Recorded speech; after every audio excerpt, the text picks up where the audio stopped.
Hello again, everyone. This is going to be Jund League number 11. I'm continuing to play Seasoned Pyromancer for this league. I'm playing it as a 2 of currently, and I'm continuing my exploration with it to see if I like it in a more stock Jund build as opposed to a build with arguably janky cards like Kroxa. I love Kroxa to death, but I don't think it's very well positioned at this current moment. So gonna continue trying out just Seasoned Pyromancer, and again, a more normal Jund list. Normal meaning 6 hand disruption spells, 6 1-mana removal spells, backed with things like Dark Confidant, Scavenging Ooze, Tarmogoyf, Red and 6 Liliana, and then you've got your kind of flex removal spells in Kolaghan's Command Maelstrom Pulse, and we're topping it all off with Bloodbraid. So that's the normal list, and then we're squeezing Seasoned Pyromancer in there. Sideboard considerations, let's go ahead and take a look at the metagame first. So it is August 12th, 2020, and the top tables will contain some combination of Blitz, Uro Piles, be it Sultai or Temur, Azorius Control, which may include Stoneblade, Burn, your classic Burn that we've seen since like what, 2013, followed by Eldrazi Tron, Gruul Midrange, Goblins Tron. We played against Tron round 1 2 leagues in a row now, so trying to avoid it this time. And then of course we've got our hero Jund down here in 11th currently. So we expect to have a mix of good and bad matchups, and one really terrible one mixed in. So let's see if we can dodge Tron this time. So for the sideboard, I've decided to finally up to a 4th piece of land hate. I've been seeing some Amulet Titan and just Titan decks in general pop back up. So Alpine Moon's going to be great against those, naming things like Field of the Dead, and also just coming in versus Tron and being pretty clutch there. Typically, I don't think that it's a good idea to have dedicated sideboard cards for mid-range matchups, because ideally the deck is pre-made in the main deck to be good versus those kinds of things. So I've chosen a mid-range card for mirrors and the like that's also good versus other decks in the meta, namely Mono Red Prowess, Izzet Prowess, and Burn. So I've selected a Kitchen Finks. Graveyard decks, not super prevalent, but there are decks that have cards that care about the graveyard. Uro, for example, we saw Temur / Sultai Uro Piles were coming in at number 2 in the metagame breakdown, so Spellbomb going to be good against those decks. Plague Engineer, kind of just ubiquitous at this point, has lots of versatile uses versus the various even creature combo decks. We saw Devoted Druid made top 12, we saw Goblins made top 12, so stuff like that, Plague Engineer should be a pretty big blowout. And the Brutality, not ubiquitous as a 3 of, but I think 3 is probably a pretty good number to have right now, because you want it against a lot of the decks that we see, because you want it against Blitz, you want it against Uro because it takes things like Cryptic Command and Factor Fiction. It's good against Blue-White Control, obviously fantastic versus Burn, not great versus Tron, not great versus Gruul, fine versus Goblins, not great versus Tron. So fine, pretty good against our top 4, and then pretty good against another one in the middle, and then great versus Lurrus, great versus Merfolk, great versus Devoted Devastation. So it's just a generically powerful card. It's got some matchups where it's going to be absolutely absurd, namely Burn and Prowess decks. And then it's got its other matchups where it's going to be just better than something in the main deck. Like, for example, if we play against a Blue-White Control deck, we might want it over Inquisition's number 3 and 4, for example. So that's why I've got the sideboard that I've put together currently. And let's run this entire pile of good stuff through League and see how we do. So let's get over to the proper window, which is not this one. There we go.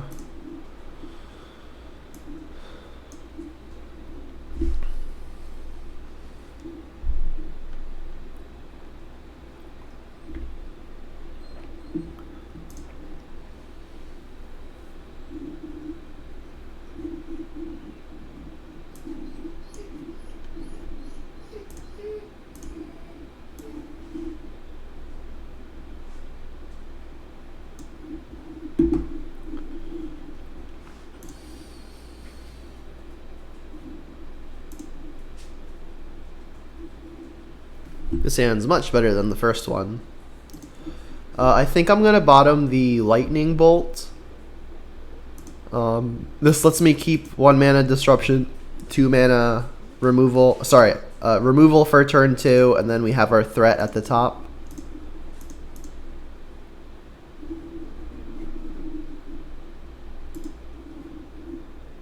So it looks like we're playing against Elementals.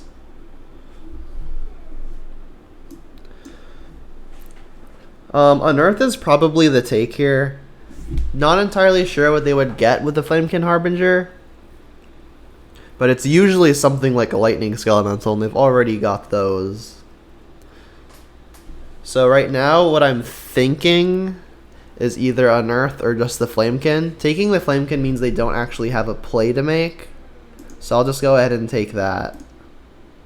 I've got a Fatal Push, but I don't want to use it on just a 1/1.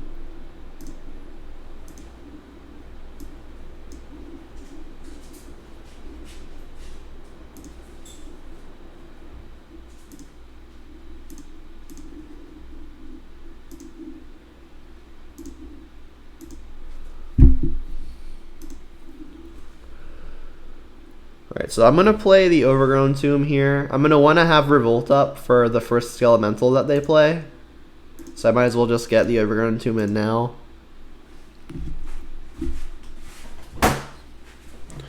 I expect this matchup to be probably slightly disfavored.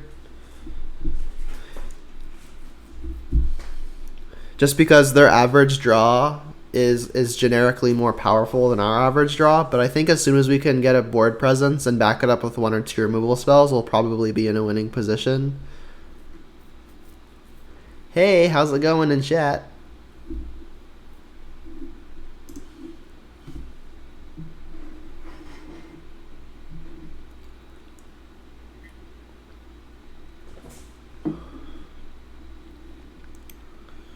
Alright, well, they drew a Harbinger anyway. It's going to be interesting to see what they even get. They choose not to search. Alright, that makes some sense, because I would imagine they'd want to get some Skelementals. They've already got that really occupied in their hand. So I'm assuming they're just going to want just interactive spells at this point. Gonna be pretty awkward when we are forced to kill a Lightning Skelemental next turn and then they can just unearth it. Alright, well, Blackleaf Cliffs is a really awkward draw because it's not an untapped land for our Blood Braids, but also it will not enable a Revolt for our Fatal Push. So I think I'm going to play the Bloodstained Mire anyway.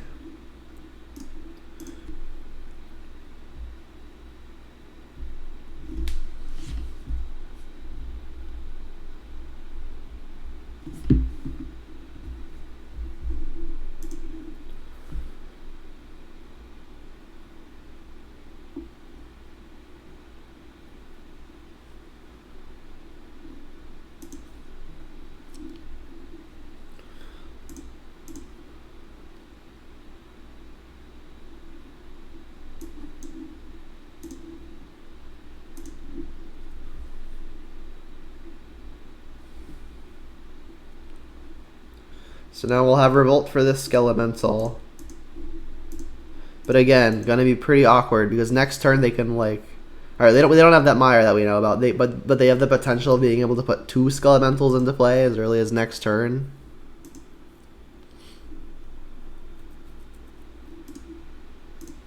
Scavenging Ooze would be a pretty welcome draw at this point.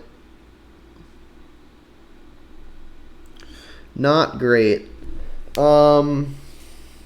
I think we're forced to play a Blackleaf Cliffs and then just hope that they don't get both Skelementals into play. Because then if they only attack with 1, we can discard 1 Blood Braid and cast the other.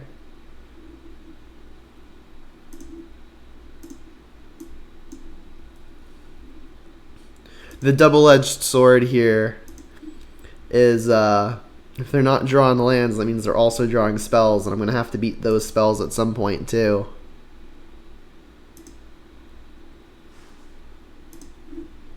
Alright, so let's discard a Blood Braid and a land.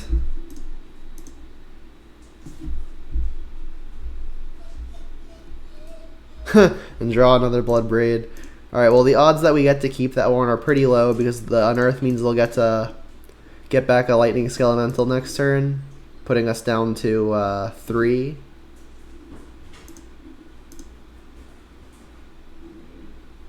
Is an attack worth it here? An attack means I'm going down to 3. I think I am going to attack here because I'm dead to 2 Skelementals no matter what. And even if I block the Skelemental, it's got Trample. It doesn't affect the fact that I'm losing this Blood Braid out of my hand.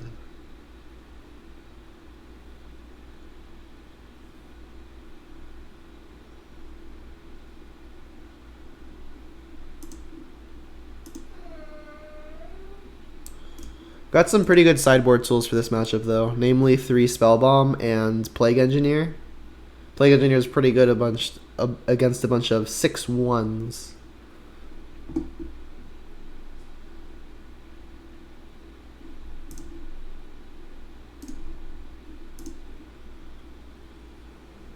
Bolt me. Yep, I'm dead.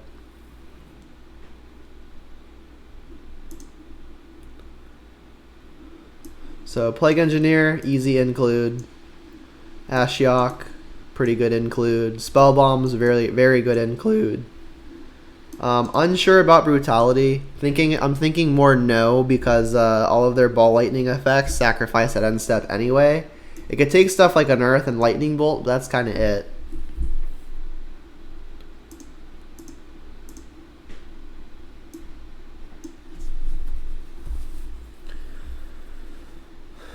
When I take out 1 Ren and 6, it's not the mid-range matchup in the traditional sense that the game is going to go super long. So I think it's probably okay to take one of them out.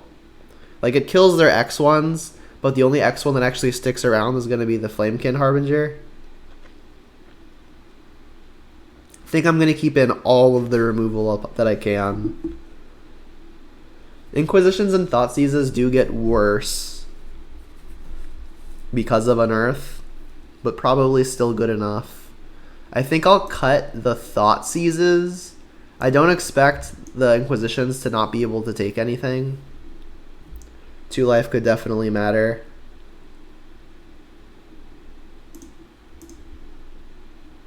It's possible the Lilianas are worse, just because the Edict is never going to get anything more than like a 1/2 or a 1/1. Killing the Flamekin Awakener, the 1/2 that reanimates something with toughness 1 or less, could be pretty important, but all of our other removal also does that. Gonna want the Oozes to combat the graveyard shenanigans, like Unearth. It's possible Season's Pyromancer is just our clunkiest threat. It doesn't effectively block any of their stuff, and it's our weakest attacker to put pressure on the backswing.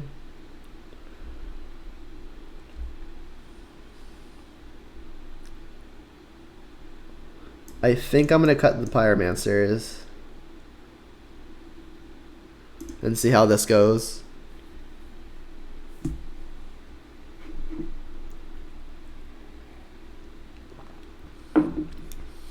It's possible I want a Pyromancer over the Maelstrom Pulse because the Maelstrom Pulse is a sorcery speed answer. Sounds great. Don't really foresee myself needing to bolt anything on turn 1.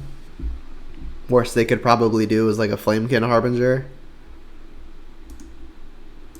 And now I can untap and play either Dark Confidant or Scavenging Ooze. I think that they're bringing in stuff like Fatal Push and Lightning Bolt. Or at least they're not taking it out. Scavenging Ooze is probably more important in long run. So I think I'm going to lead with the Bob. Also, assuming they don't have removal, it's good to get the card advantage engine out.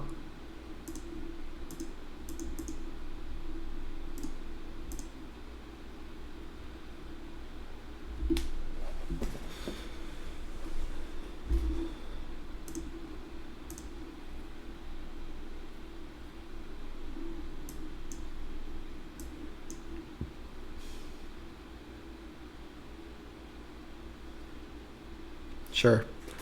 Alright, so Dark Confidant serves to be the lightning rod that it usually is.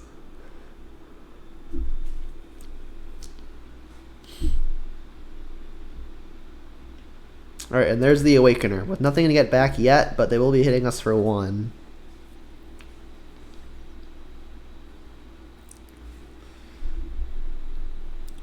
So what I can do here is I can fetch Shock an Overgrown Tomb, use the Overgrown Tomb in the swamp to pay for Scavenging Ooze, and that'll hide the Lightning Bolt pretty well.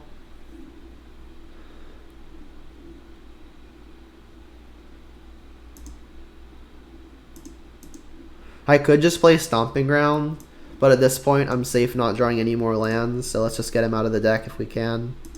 Also, I'm gonna need black mana at some point anyway. So I guess the hope here is that they don't have second removal spell. You caught us in game 2, James. We lost the first game because they had a hand of 2 Skelementals and Ball Lightning. And then they also unearthed the Skelemental. I suppose they might attack with their Thunderkin Awakener too if I don't bolt this yet. No, they're not that stupid. Alright, let's get rid of this. Yeah, so we lost the first game and now we're in 2. But game 2 is looking better so far.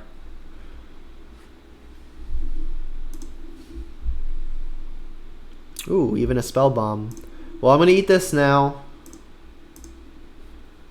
Also, eating Dark Confidant means we're out of bolt range. So let's eat Dark Confidant too. And then we can shock in a Stomping Ground to hold up a green source.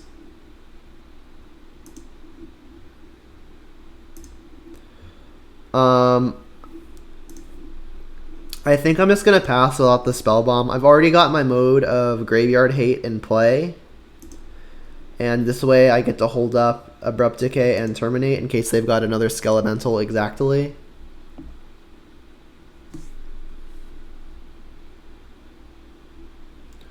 Alright, well, both of our cards do the same thing. And they're both castable, so I think this is okay to happen. Because these 2 cards are kind of redundant in their effect, they may choose to just take the Spell Bomb. Because if they can get rid of the Ooze, then they're free to start unearthing and bringing stuff back with the Thunderkin Awakener.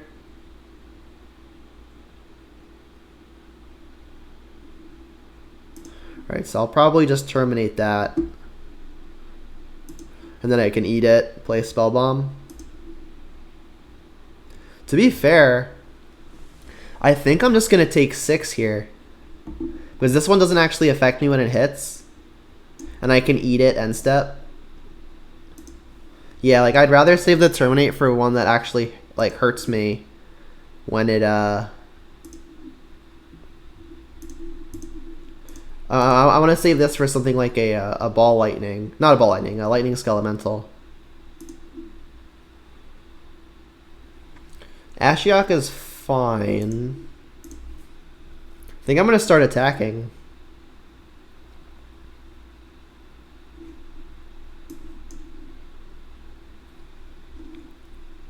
If they play Skelemental, I've got the Terminate.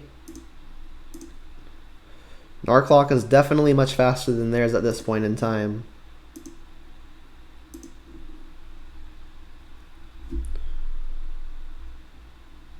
Yeah, like that 6 damage from the Ball Lightning hardly means anything, I don't think.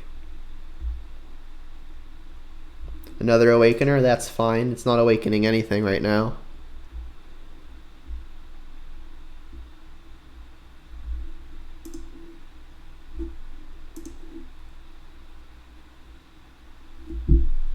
Kind of aggressive, but okay. Still think I'm going to save the Terminate.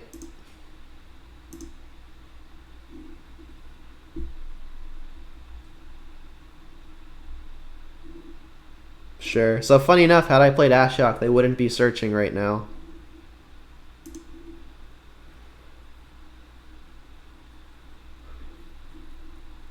So do they just get a Skelemental? They do indeed. So I mean, they're attacking for 3 next turn unless they plan on blocking, of course. I guess there's a world where they're playing Kroxa, so I guess I'll eat the redundant card types, which include Lightning Bolt. Oh, I tapped wrong. But it shouldn't matter a whole lot here. I should have tapped to keep up the Spellbomb mana. Ooh, Glyph's good, and that's the reason I didn't need the Inquisition either.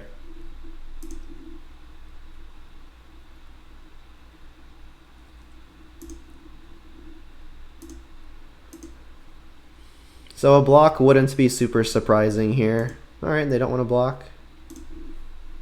So we know they're drawing Lightning Skelemental. But we're going to have up this Terminate.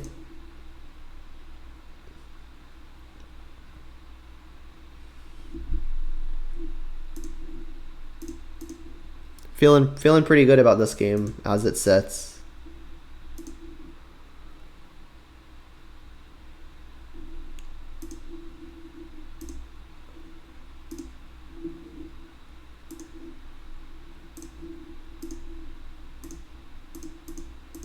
I guess there's not really much that bites me here. I'm going to 6. They have 1 card in hand. Yeah, I think we just win now. Yep, cool. So I think it was a pretty heads-up play to not use the removal spell on the ball lightning, because ultimately it was just a lava axe. Because when it sacked itself, I gained 1 back for by eating it.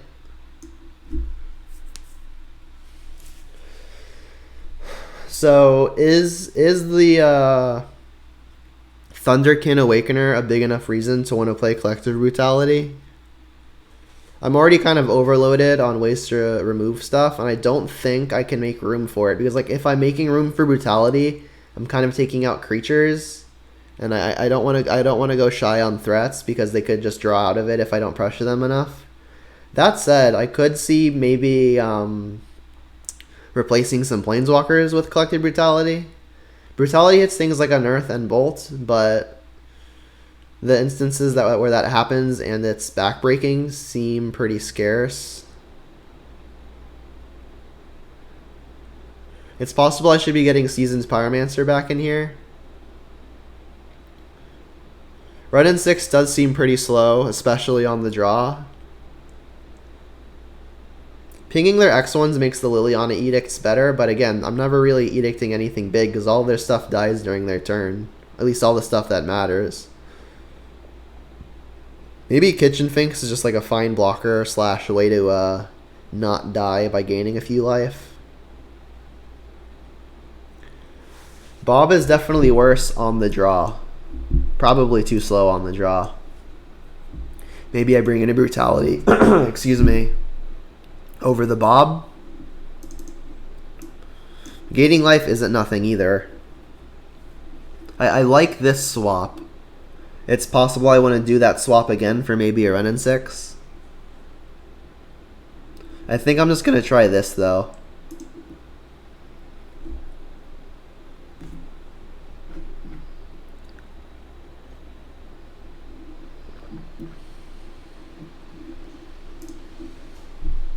Let's find me those Plague Engineers. Hey, there's a Plague Engineer. This hand's fantastic. Assuming they don't Inquisition and or Thoughtseize to take the Plague Engineer, we should be pretty comfortable. Alright, there's the Thoughtseize. Luckily, we can keep all the Ball Lightnings off of our back. We can always Kolaghan's Command back the Plague Engineer too. That's likely something to happen down the line.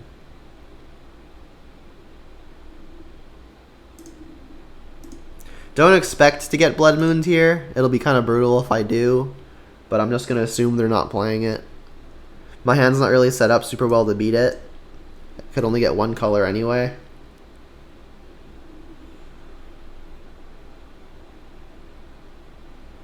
Yep. Nice, so I guess that takes Kolaghan's Command, because that would buy back the Plague Engineer.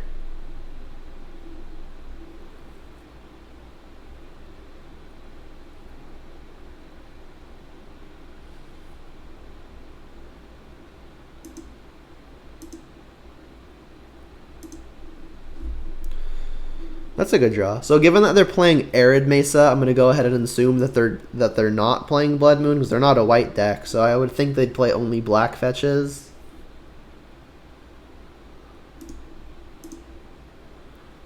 So I'll probably fetch Stomping Ground with this at the end step.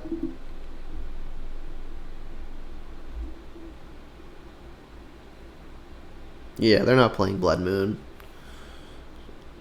In before Blood Moon.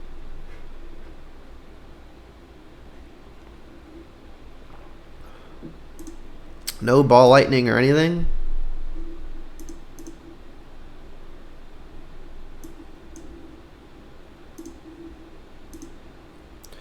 They haven't done anything except hand disruption. Except hand disrupting. It's pretty possible that their hand is removal spells. And I think I'm going to use this Terminate before I use the Lightning Bolt, just because it's more mana. I don't think there's anything out of their deck that Lightning Bolt doesn't kill. So it's going to be a close game. I don't have adequate pressure, and if I Bloodbraid next turn, there's a chance that they just Ball Lightning me on the backswing, and then I could fall behind.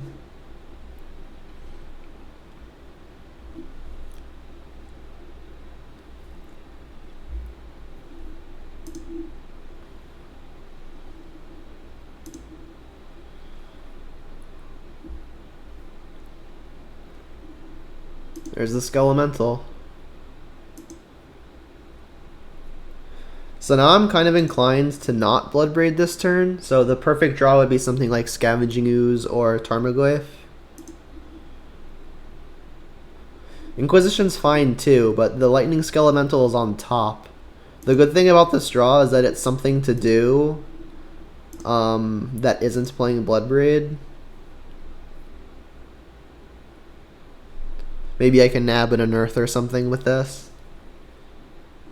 Bolt Mage, just more lands. Yep. Alright, so Silver Lining is their hand's bad. So I guess now, since I'll save 2 life by not shocking this in, don't really see myself wanting to kill both of these things. So I'll just Lightning Bolt the Skelemental when they draw it. And then hopefully Bloodbraid can pull me ahead if I can avoid a decent amount of pressure.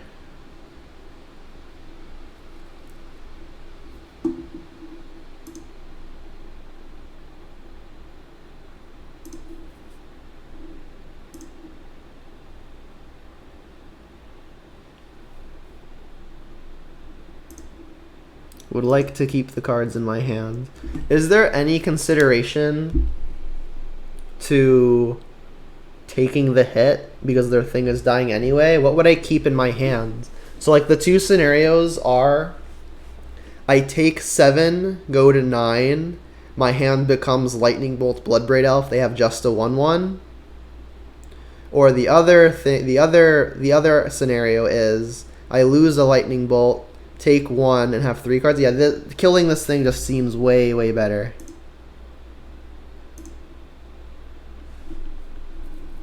Alright, so now I'll go to 15.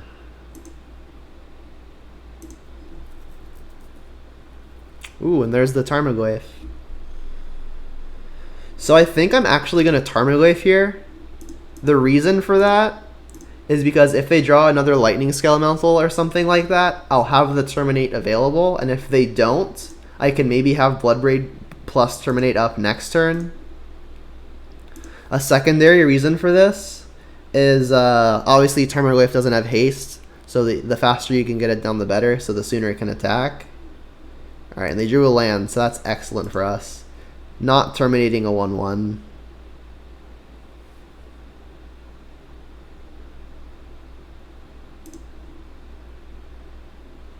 Ashiok is nice. That's going to shut off things like Unearth.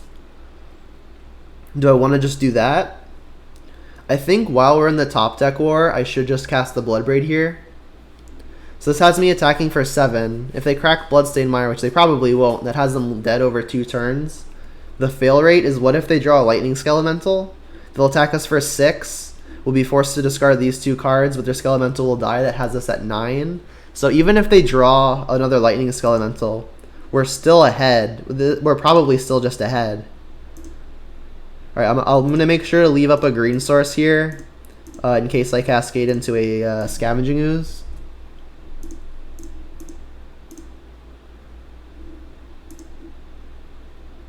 Brutality. I think I'm just going to give their thing -2/-2 to get it out of the way.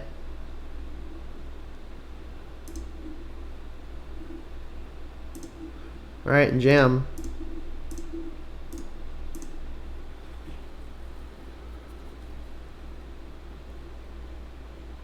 They shouldn't have fetched. Now they're dead in a turn. We know their other card is Swamp. Oh, I need to change my stream title. It's kind of misleading, isn't it? That's my bad.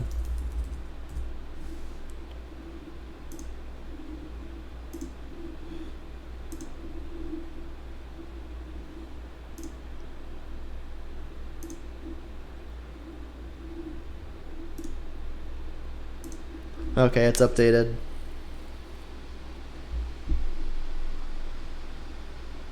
Alright, and they're just dead. Sweet! So we win the first round, which hasn't happened in a while because we keep on hitting Tron.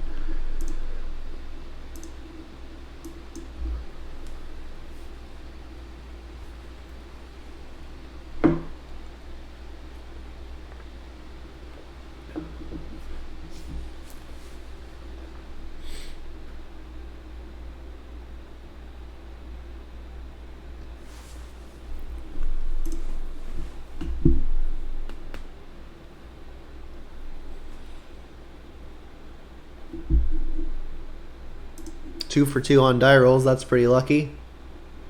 With a keeper this time, nonetheless.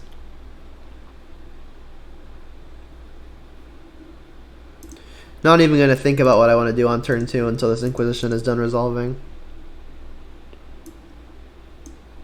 Alright, well, this is an easy decision, right?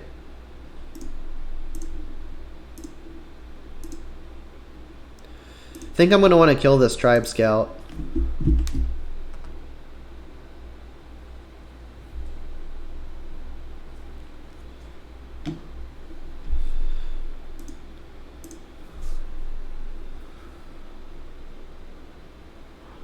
Okay, well that at least means we're going to get to turn 3 a Liliana of the Veil. Pretty sure I want to get this thing dead immediately. I guess the thing to think about now is how I want to sequence lands. If I get Stomping Ground, I can get Swamp with this. Go about this whole affair as painlessly as possible.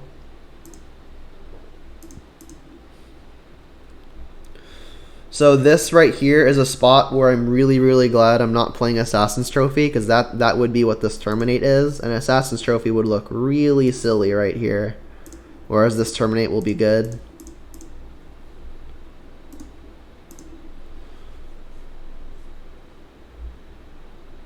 Yeah, I do have more viewers as I'm playing Jund. Excellent deduction, James. I mean, I was playing Jund before too, right? It was just not regular Jund.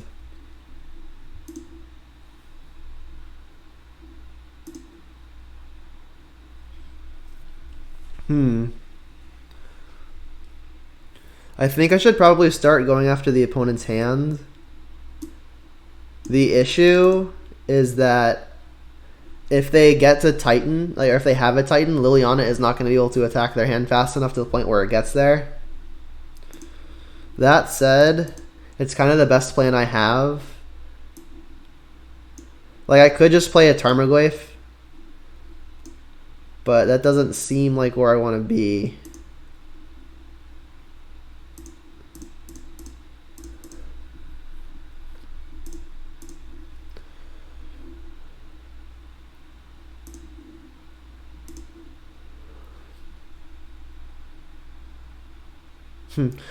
What does more viewers tell me if I'm playing Jund? It tells me that people like Jund, right?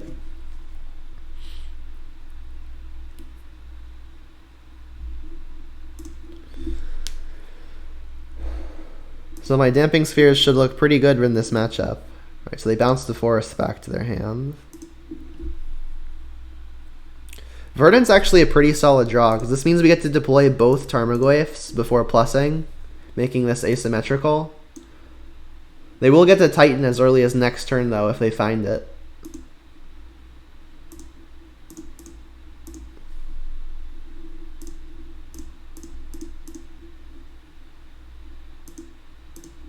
We do have an Edict on board, but they may be able to get Field of the Dead shenanigans going on. They may even be playing a Colony Garden.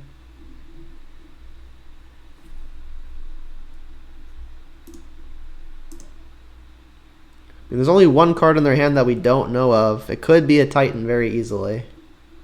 And it wasn't, so they're not tightening us this turn. That's good.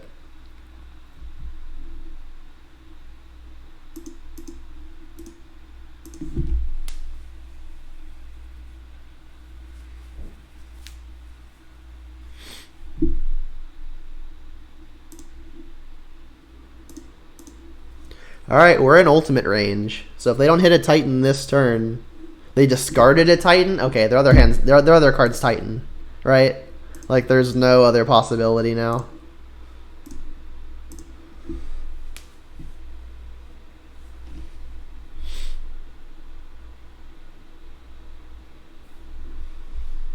So they'll get their Field of the Dead going. I am in ultimate range, though, so I may be able to figure something out with this ultimate.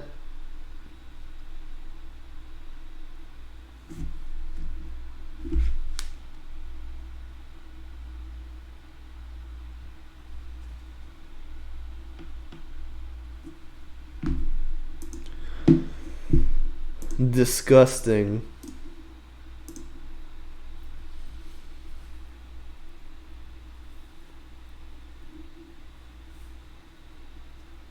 They even shrink my Tarmogoyfs? How rude. So I guess I'll get more green and more black. That's a recipe for Overgrown Tomb. Alright, so I'm going to have to be pretty smart about this Liliana ultimate.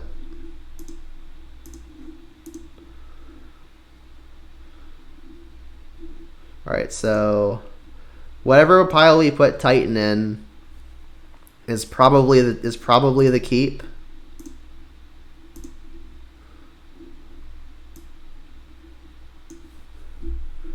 What if I did this? They like definitely keep the Titan pile, right? Not gonna put these two together.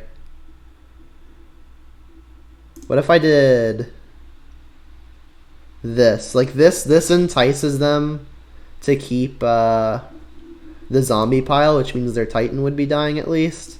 But this also puts them close to Field of the Deading again. I think this gives me the highest chance of their Titan dying, while also giving them the worst lands.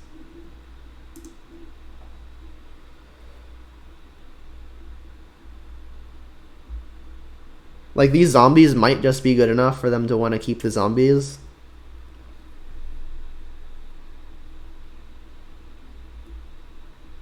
Either way, it's rough.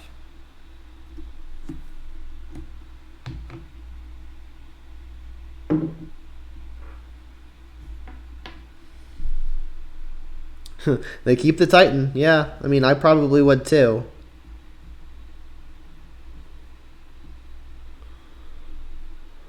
I mean, at least now we're facing down just a Titan.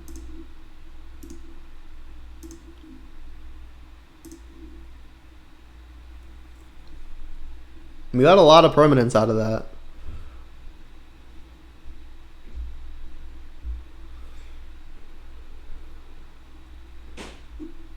Jeez, Amulet's a pretty insane draw.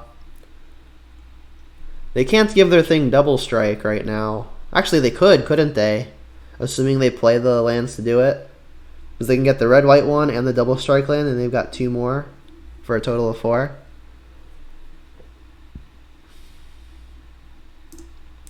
I mean, we've positioned ourselves such that if we draw Liliana of the Veil, we could be in a good spot. Is this a transmute? Yeah, okay, so they have backup Titan anyway. But Liliana would still be welcome here. Liliana? Bob is not a Liliana. So they're going to be able to get a Titan here and give it haste. So I am just dead. That was a good game, though. I feel like I did it as well as I could have. Alright, Ashiok going to be great. Damping Sphere going to be great. Alpine Moon's going to be above average. I could bring in Brutality as a consideration for killing the Tribe Scout while I'm on the play. I'm assuming they don't board him out. And it also gets things like Azusa and Summoner's Pact. So it's possible it's good enough. But let's see how much I have to take out. Scavenging Ooze is on the slow side, although it's one of my few ways to deal with Uro effectively. We don't know that they're playing it or not playing it. I think on the play, Liliana is probably strong. I'm going to cut a Renin 6, keeping the Decay, keeping the Terminate. I think I need to keep the Kolaghan's commands. Again, Seasoned Pyromancer is just looking like... It's just a creature that isn't guaranteed to do the most. Like Bloodbraid's at least going to turn the tide on a combat race. Scavenging Ooze is going to interact with their yard. Tarmogoyf is just our biggest, fastest beater. But like Seasoned Pyromancer isn't guaranteed to do anything strong. It just kind of filters. But filters to what, right? Like everything else just seems better than it right now. I think I'm going to take out a Fatal Push. Although Fatal Push kills the Dryad, so I think Bolt is probably worse. This has us needing to cut 2. Don't think it can be Goyfs. It might just be Scavenging Ooze. We didn't see Uro, and Scavenging Ooze is just our weakest threat. Most of the time it's going to be Grizzly Bear. This leaves us with almost no outs to Uro, which makes me nervous. But we didn't see it.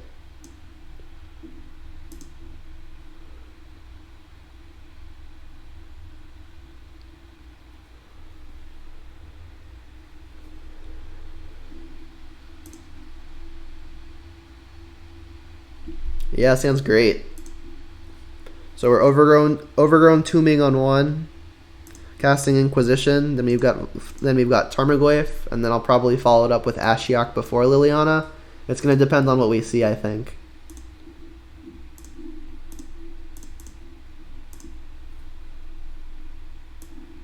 Two Explorers, 2 Amulets, and a Dryad. Double Amulet can lead to some pretty busted draws, but they're missing bounce lands.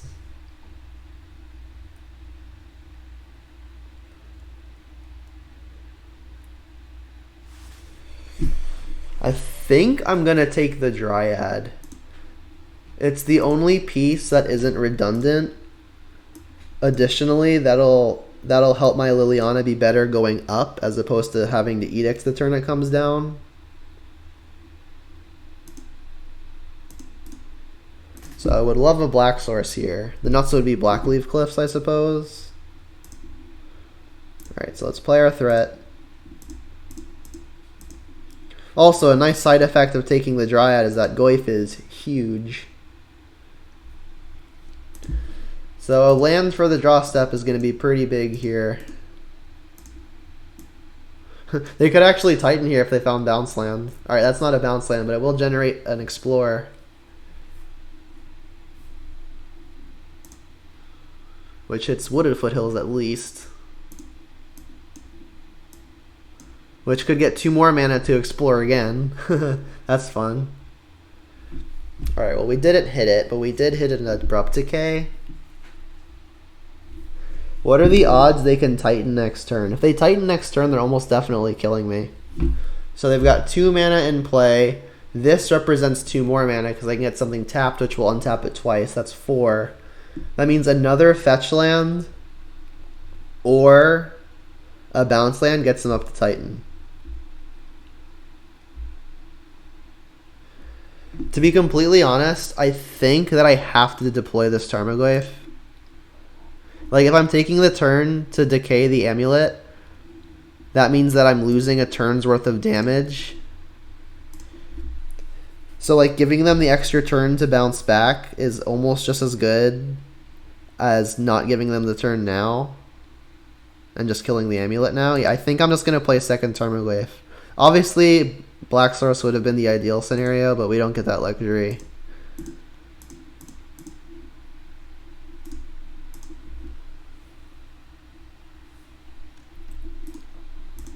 So I'm just gonna hope I'm not getting tightened here.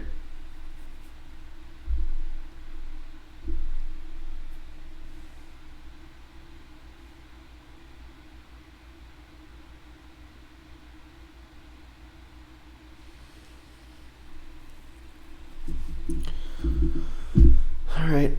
Bounce land means they could tighten me. Because they'll bounce the growth chamber and then they'll cast Explore, which will get them. I guess like Explore is actually net neutral on mana. No, it makes 2 mana because they have double Amulet. Alright, so if they have Titan, they get to play it. And then I die because they'll haste it out. And all that fun stuff. Yeah, playing second Goyf is definitely the higher risk play. But I think it's the most winning. I guess like winningest, that's the word. Winningest is a word, right? I think it's the winningest play. Alright, that puts him back up to 5 mana. Okay, I guess not. Alright, I would still love to Ashiok here. Ashiok means I've got a chance. Alright, Fatal Push is not it. So, they're still going to get to Titan next turn if they've got Bounce Land plus Titan. Although they don't have Titan because they would have done it. So, let me attack. And then, depending on how they block, will determine what I Abrupt Decay. So now I think I will Decay an Amulet. That'll put both Instant and Artifact in the yard, which means either Goyf is lethal next turn.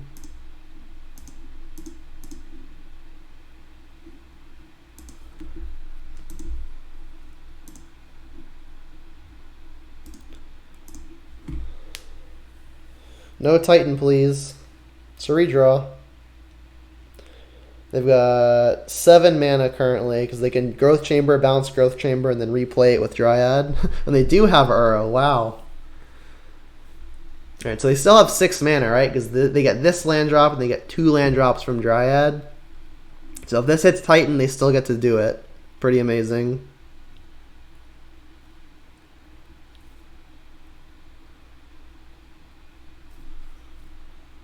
And they must have drawn it off of the Uro, assuming they hit it. Or they could just be casting the Uro, which is also pretty problematic. But if I draw Fetch Land, it doesn't matter. I guess they'll be removing a lot of types from the graveyard to make Goyf smaller. But I mean, if I could enable Revolt, I can push both things out of the way and kill them anyway.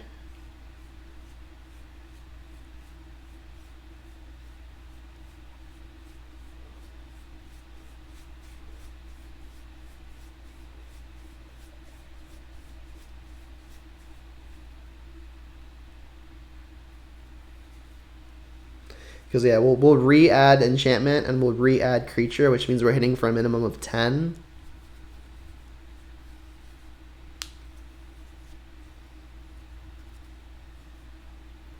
Karn 2, jeez. Alright, so fetch land would be the perfects. Do they have another land drop? If they do, then we're not winning.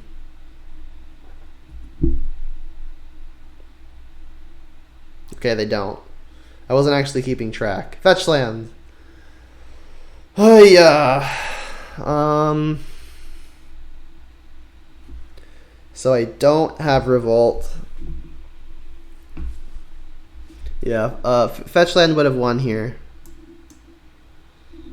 As it stands, we just did not hit the land in the top 5. Kind of upsetting. So yeah, there's no way to enable Revolt, right? I guess like I could suicide the Goyfs in, which would Revolt and kill both of these things, but then they're just gonna get something ridiculous with Karn.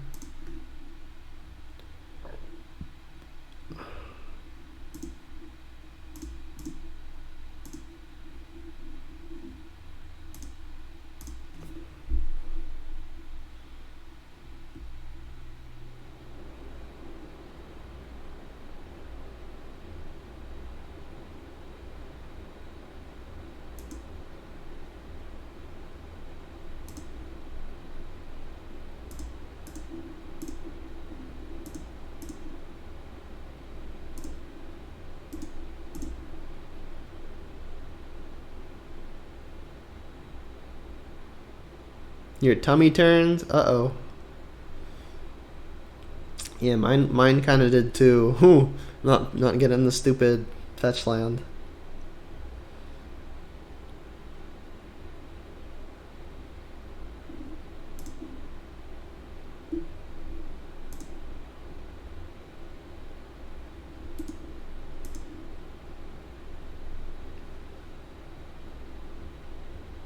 Worm coil? Yeah, I can't beat a worm coil. That's game. Pretty upsetting that we were a draw step away from kind of shutting them out, like 5 draw steps in a row, and we couldn't even find something as simple as a land. But I mean, I guess it happens.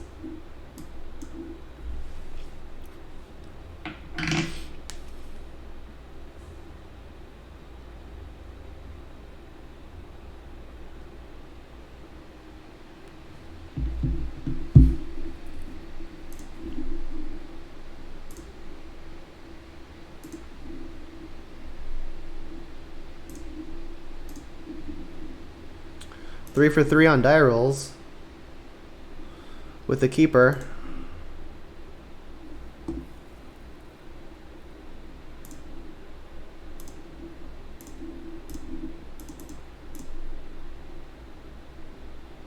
Titan again. Or maybe not Titan. Can't be. They have Aether Vial? What is this? 2 Golos Tireless Pilgrim? I guess it's probably best to just take the Vial, right?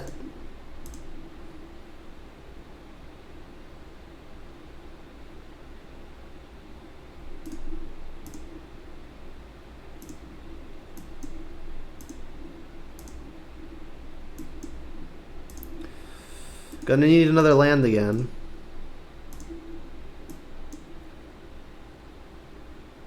The opponent's got somewhat of a brew going on, it seems.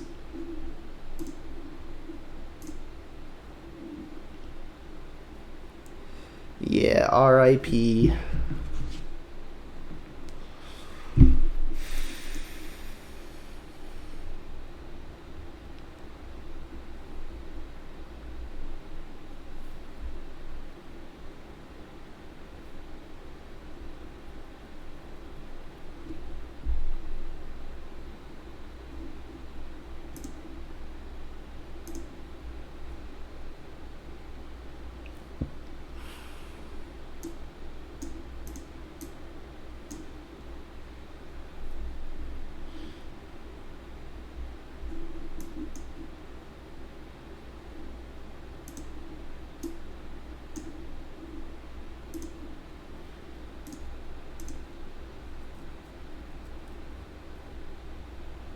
No attack?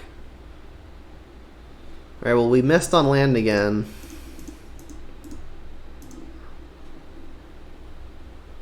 Running 6 doesn't actually do anything with no lands in the yard.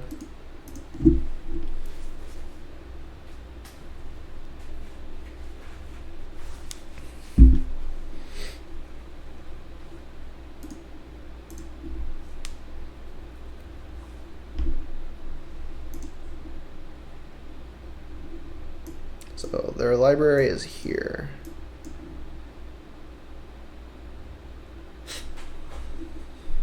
Just not my day, I guess.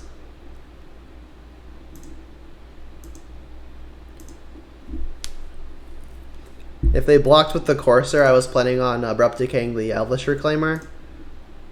They're gonna get to play another Courser, but this adds enchantment too. It makes my Glyph hit for more.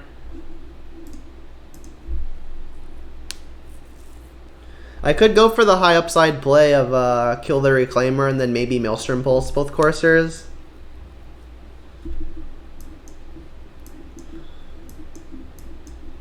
Maybe that's what I should be going for in a world where I'm so behind on tempo.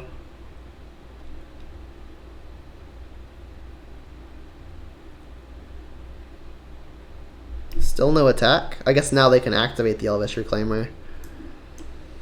Yeah.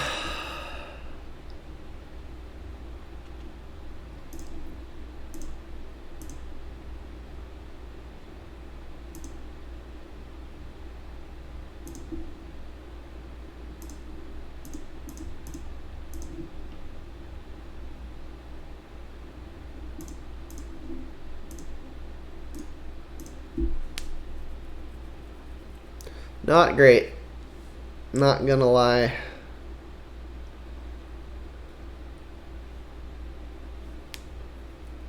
So I wonder if the opponent's got some weird mono-green Field of the Dead thing happening. Oh, that's cute. Their deck is sweet.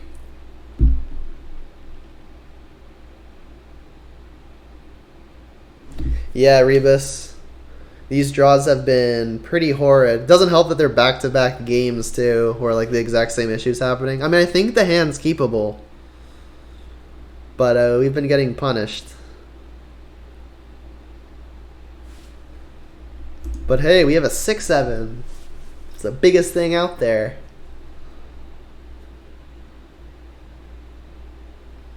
Watch them play Titan too.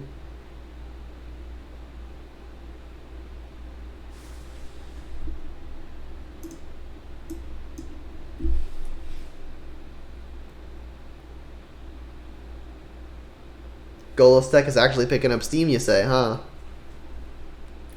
Vial of the 6. Is it for Primeval Titan? That's what I would guess. Seems the most logical.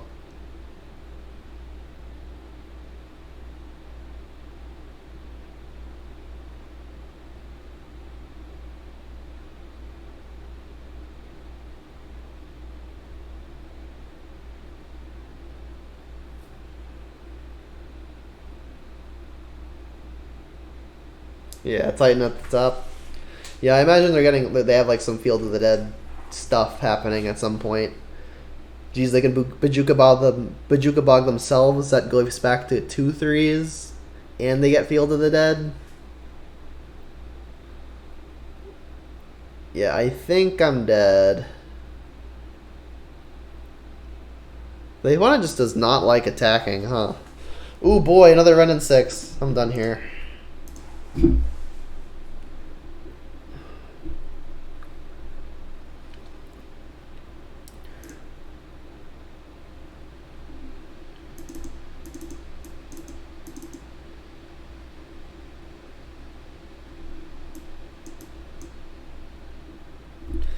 Yeah. I mean, one of the benefits of streaming is that you have people to watch and sympathize with you, so you don't feel alone in your misery. Alright, what are we sideboarding, though? Alright, so Golos. Golos. Don't think they had any graveyard stuff going on. Damping Sphere really only stops the Castle Garenbrig.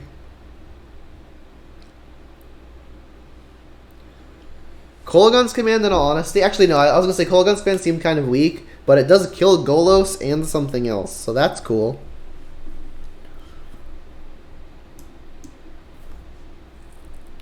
Lightning Bolt didn't really seem like it killed many meaningful things. Like they play Courser of Crufix, like it'll kill the 1/2 that sacks the land, Elvish Reclaimer. It'll kill Elvish Reclaimer. I think I'm inclined to give this a shot. It's possible I want the other Inquisition, but they don't seem very combo-y. Definitely want the Thoughtseizes over the Inquisitions, because Thoughtseize will take stuff like Golos.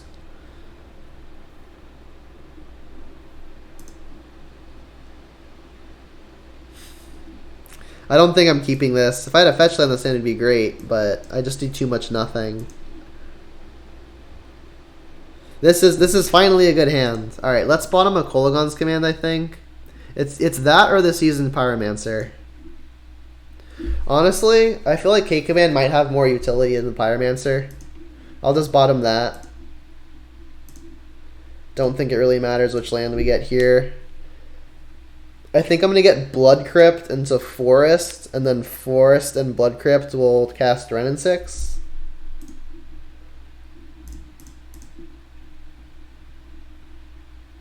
And then from there I can get Overgrown Tomb.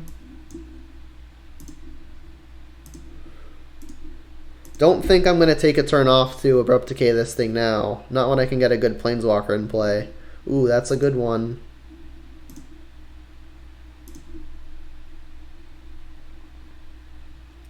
Not sure if my life total matters a whole lot, but I'll go ahead and get basics.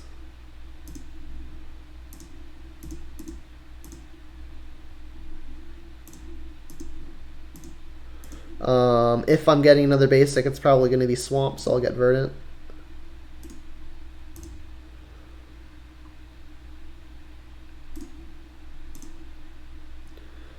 I'm hopeful for this game. Last game can't crush my hopes completely. Alright, well, we got our value off of it at least.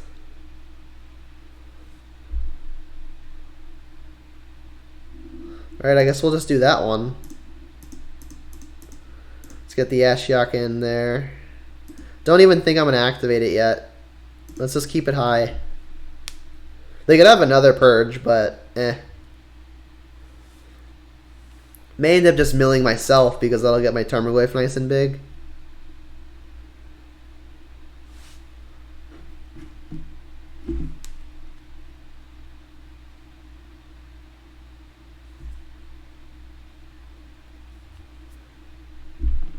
Alright, well that's something I may want to decay.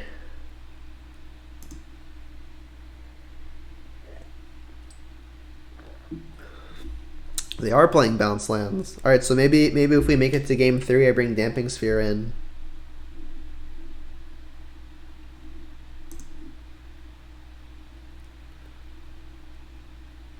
Inquisition was a good draw. I was going to say I should probably Tarmogoyf here because that might do the same thing as having Decay up.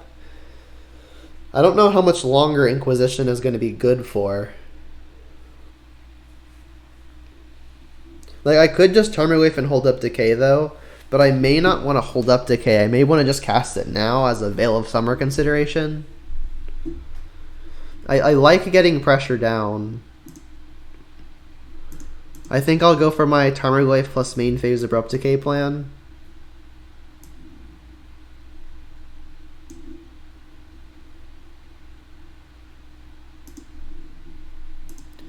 And I think I want their enchantment creature in the graveyard. So I'm going to... I guess I should activate Ashiok before I kill the Dryad. Targeting myself to hopefully make the Goyf even bigger. Alright, so we'll do this now. And we'll do this now so I don't get Veil of Summered. And we've got a 6/7 defending an Ashiok. Go. Also, milling ourselves makes things like Kolagon's command better, and we do have one.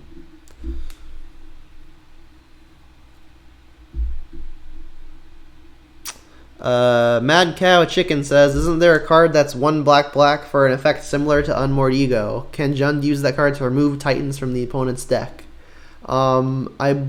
That card does exist. Is it called Necromentia? Is it the one that you're talking about? That it makes zombies for each card that you take from their hand, right?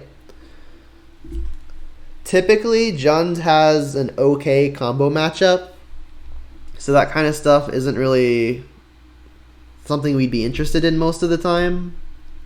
Also, it's just really slow, James brings up, which is probably also true. I mean, if your deck is pretty soft to it, and it's your only way of realistically beating stuff like that, then I could see it being reasonable. 3 mana isn't backbreaking.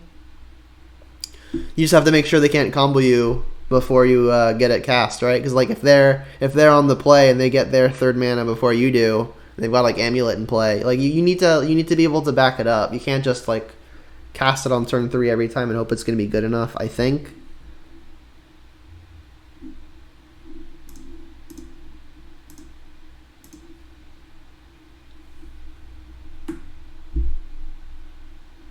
Jeez, they have a Titan. Alright, well luckily they're not searching with that Titan. We got Valakut as well.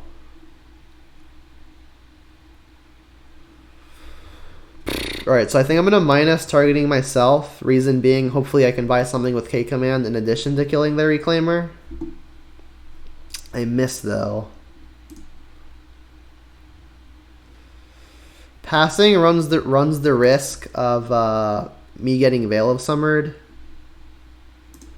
But I think if it means they're going to attack both into Ashiok, that's probably beneficial.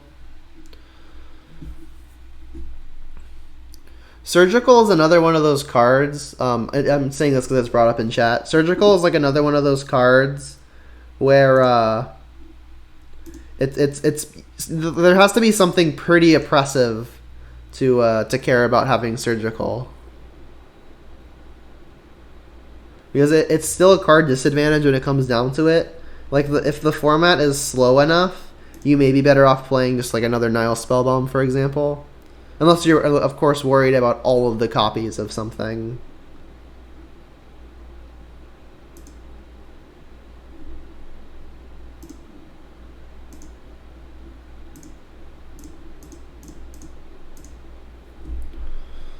Gonna knock a card out of the opponent's hand.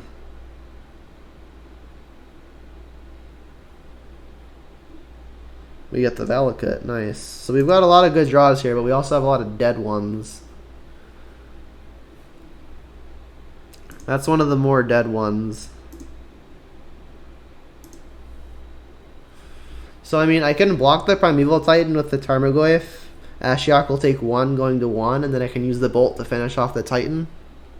But if the opponent is heads up, they might attack with the Tribelder into the Ashiok too. And I imagine they are heads up, because that would have been the reason to not sack it yet. Actually, no, that's not the reason, because they can't sack it, because we got Ashiok in play. So hopefully the opponent just isn't heads up, and they don't attack Ashiok with the Tribe Scout as well. Tribelder, excuse me.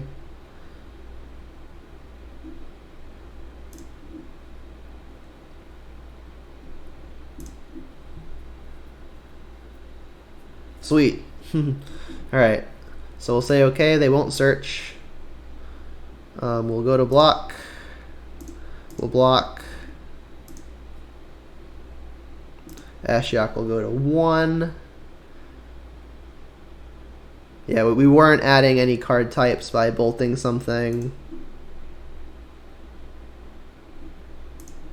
Killed the Titan.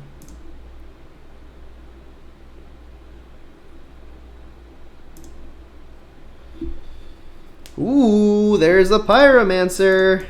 Hey James, this is dedicated to you.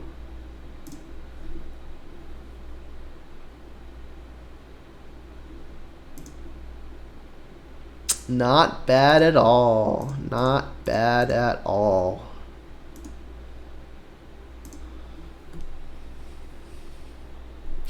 Just when you need it, right? I mean, just when you need it is not a bad time to get it.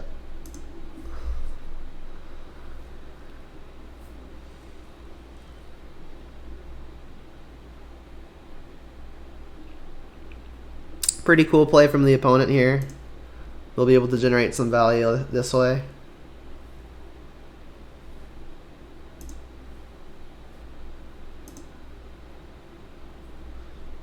They can just keep on looping a bounce land to keep on drawing an extra card.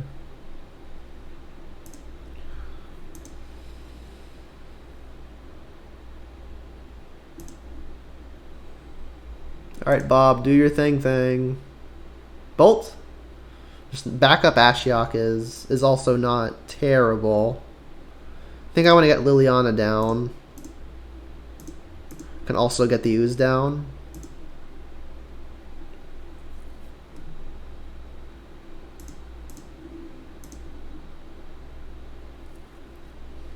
Here goes the Tribelder.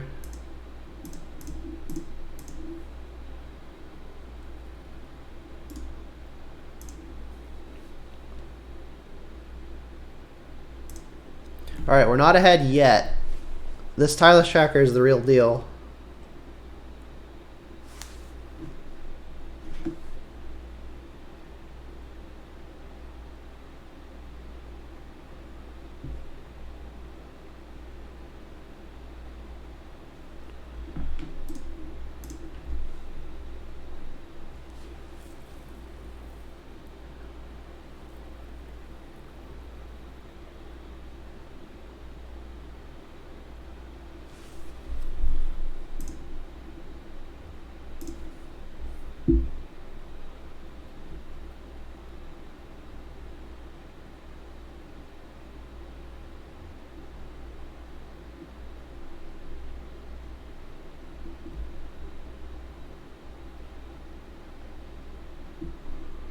they can't search.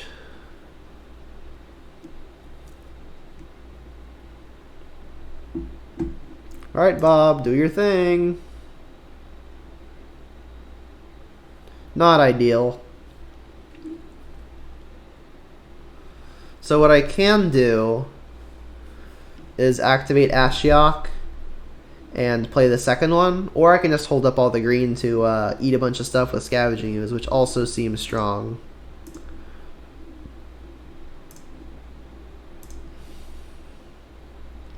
No Bailoff, please. Cool.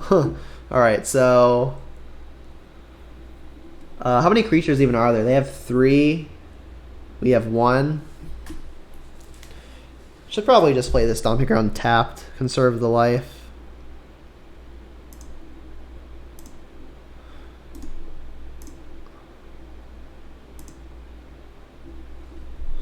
Bob has been quite strong here. Continuing the Tireless Tracker trick. Looping the bounce land. I mean, we're each drawing 2 cards a turn, though.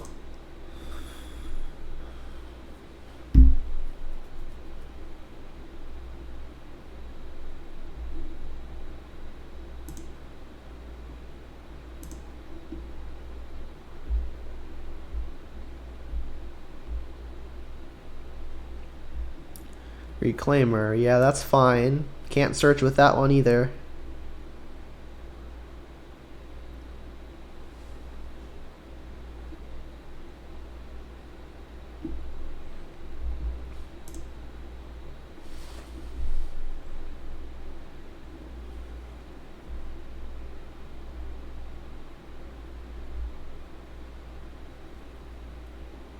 I guess their question is, do they want to attack with the Tireless Tracker? I mean, if they do, I'll probably trade it off for Scavenging Ooze. I'll eat 3 creatures and block.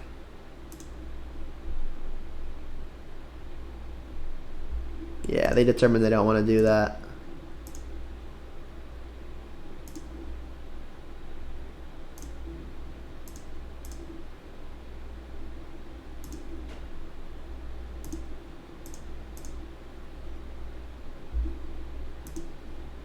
Alright, Bob, do your thing again. Trigger number 3. Red and 6. Ooh, and a Seasoned Pyromancer, not bad. Red and 6 is going to mean that our Liliana gets Ultra Mega value. Ultra Mega Super value.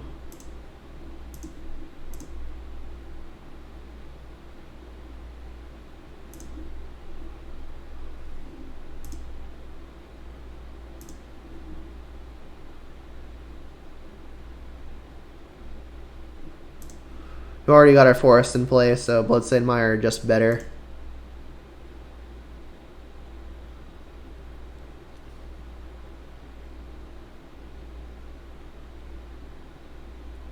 I think I'm actually going to discard the Ashiok here, and then I'll play the land and then play the Seasoned Pyromancer, leaving up a green.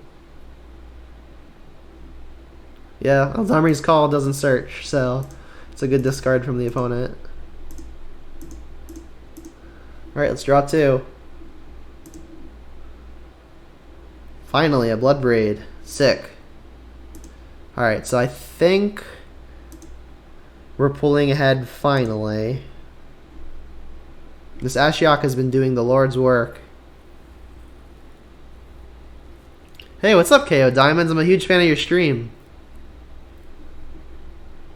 I'm the one who spotted out the Nihil Spellbomb play a few nights ago versus killing the Tarmogoyf. I equated it to basically drawing removal. I missed out on an elemental with the sequence. Yep, you're right. I did.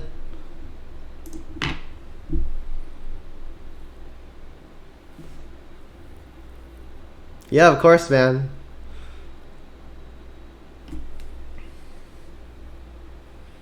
I love all the Black-Green X content, as you can clearly see.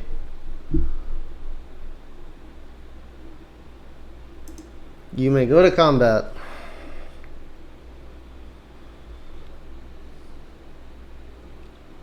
Do I want to fetch here? I've got Overgrown Tomb out, Blood Crypt out. So I've got, okay, Stomping Grounds here too. I have one more Overgrown Tomb. I haven't milled it or exiled it, right? I have not, so I can get Overgrown Tomb. Let's do it. Overgrown Tomb. I will not. I guess in the event that they get rid of an Ashiok, I'm going to want to reduce the lands in their graveyard to make the Reclaimers worse. Come on, Bobby. Bob trigger number 5. Count 'em, 5.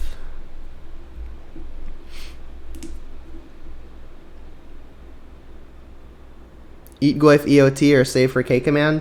I'd like to save it for K command.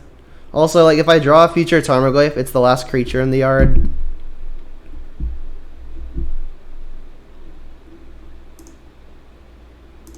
No Baloth, please.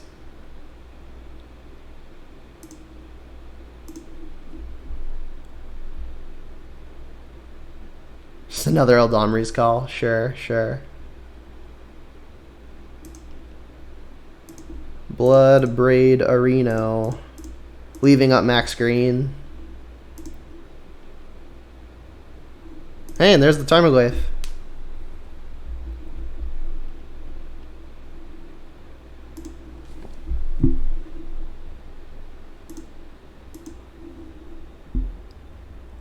Only swamps left as fetchables.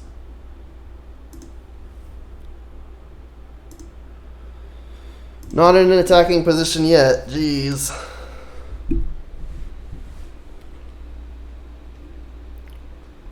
Do I want to Bolt Reclaimer minus Lily, kill Golos, manage their board?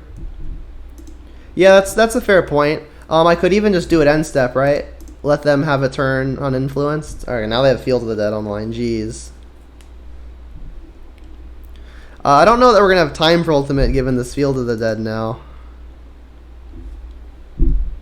I did bring in Alpine Moon though, so maybe we hit one of those at some point. Another Reclaimer. Jeez. This board is getting out of control. I'm going to have to play quick too because this is game 2 and I lost the first one. Alright, now we can send a bolt somewhere.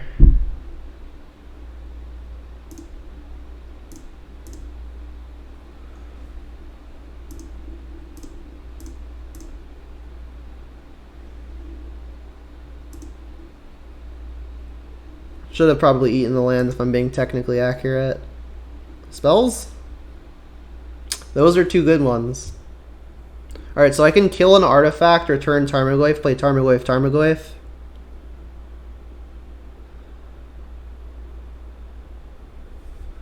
Not exactly in a position to attack quite yet, but I think I will be after killing 2 things and playing 2 Tarmogoyfs and killing something with Liliana. So I think I'll Edict here. I can Edict again next turn. They're probably not sacking Golos, which makes this play good. Alright, so return a creature, it'll be Tarmogoyf, destroy an artifact. Return a creature, destroy an artifact. You, that.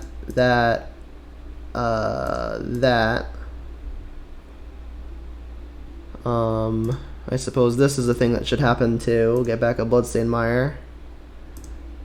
Tarmogoyf. Land.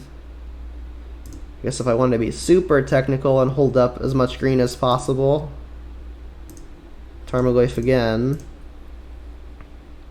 And now next turn I plan on Liliana-ing, and then I can just probably jam. I might be able to just jam now. My Goyf would get eaten, this would trade for something. They would take 6, 8, 9, 10, 11, 12. That's not exactly there yet. Although it does look pretty good. They can't block the ooze because it would die. Yeah, I like an attack here and an attack next turn.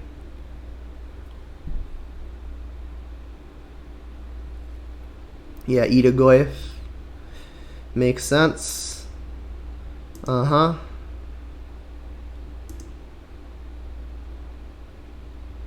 Go.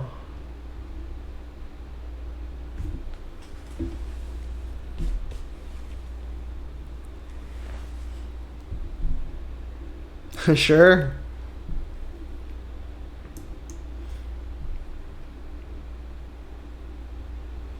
Yeah. Make 2 Zombonis.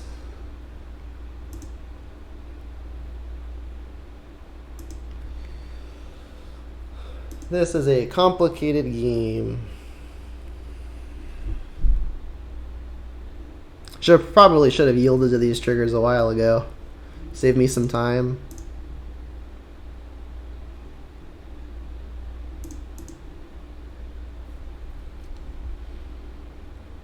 Are they even dead to an alpha at this point?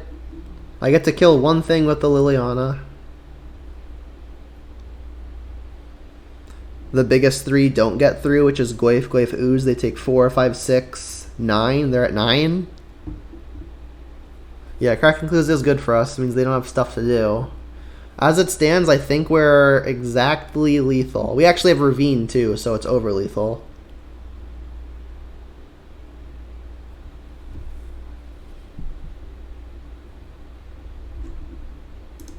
And I guess I should eat the Golos last because it's adding artifact for the Goyfs. Get your Reclaimer out of here. I'll get my Tarmogoyf out of here.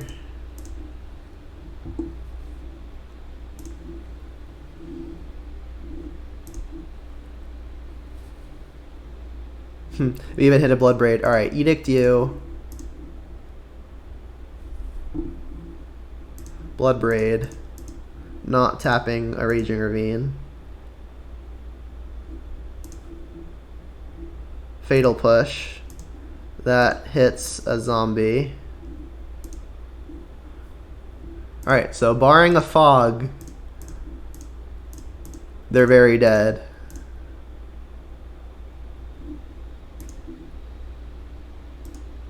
Quick maths, what are they going to?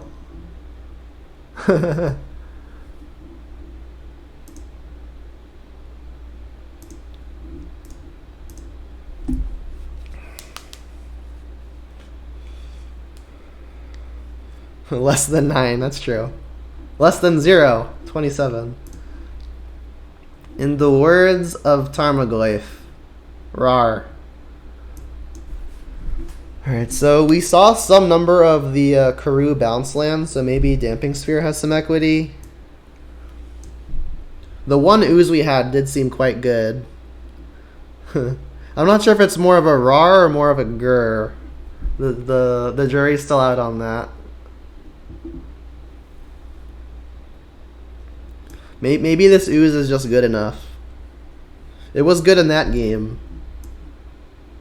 It's on the slower side though, which makes me nervous. That Bob was absurd though. It drew us I think 6 or 7 cards. I mean everything was kind of good when we hit it. Like Pyromancer was insane, Bob was insane, Kolagon's Command was insane, Bloodbraid was insane. Everything was insane. Alright, what am I taking out for the other ooze?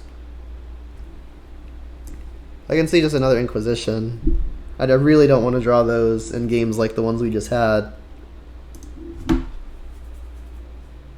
You like the way I sideboard? Thanks, I appreciate it.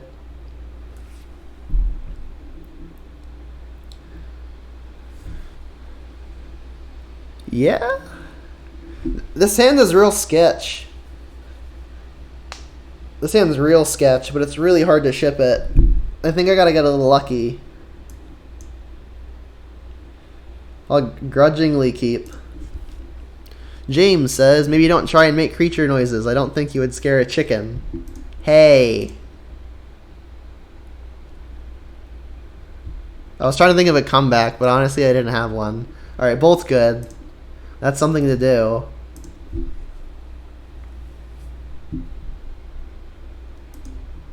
End step yield. Activated.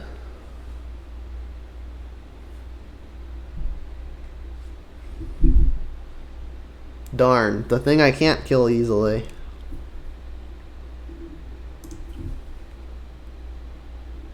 Not bad. Alright, so this looks like an easy stomping round. Get first green, second red, lets us have double black for Liliana.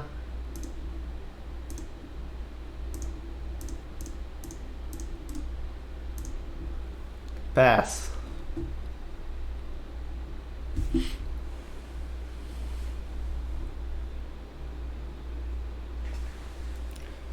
You got the Reclaimer too? Luckily they don't have everything.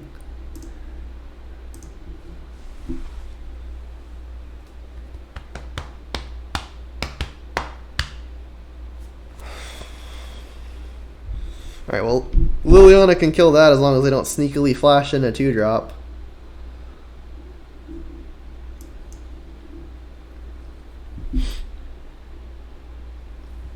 Interesting. So I could Thoughtseize and Lightning Bolt, but I feel like getting a Planeswalker down is probably good. Like if I Thoughtseize here and they Vial in a 2, and then it's Goyf versus their 2/2s, and then I could bolt do it. I mean, leaving him with a Courser in play seems bad too. I think I'm meant to be mana efficient. This could really backfire though.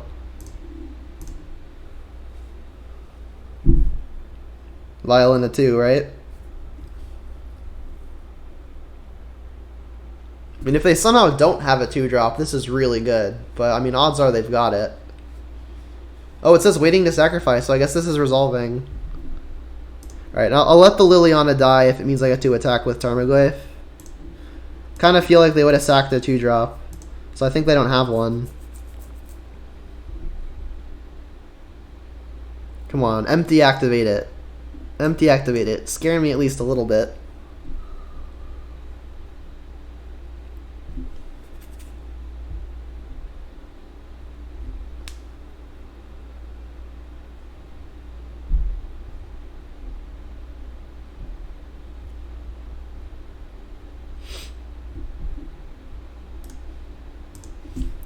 Okay. I mean, I've got impressive follow-ups and I've got ways to interact with them, so I'm feeling okay.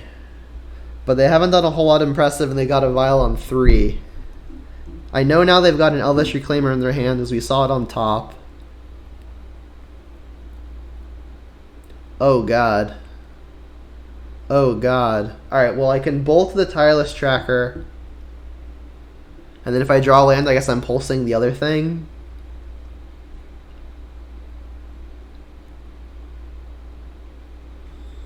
Don't think I'm going to Bloodbraid onto this board, because Bloodbraid is not going to win a resource game at this point. Purge Liliana, that's okay. Alright, well, not the land I was hoping for. So I guess what I want to use, if I can Thoughtseize and Bolt now, that's probably the line. Hopefully this hits something. Alright, well it hit something. I think Tireless Tracker is the bigger problem.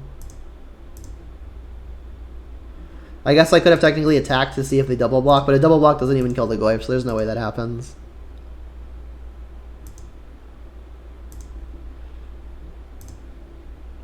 Alright. We've got double Bloodbraid, you're at 11. They've got as many lands as they want. James says... Yeah, they do have impactful 4-drops. What I really don't want to see is a Primeval Titan. Sacking Clues is a good sign, though. They're looking for a 3-drop, I guess. They got another Tracker. Yeah.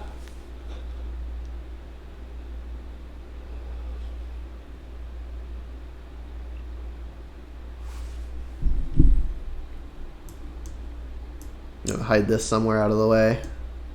Oh, why did it shoot back over there?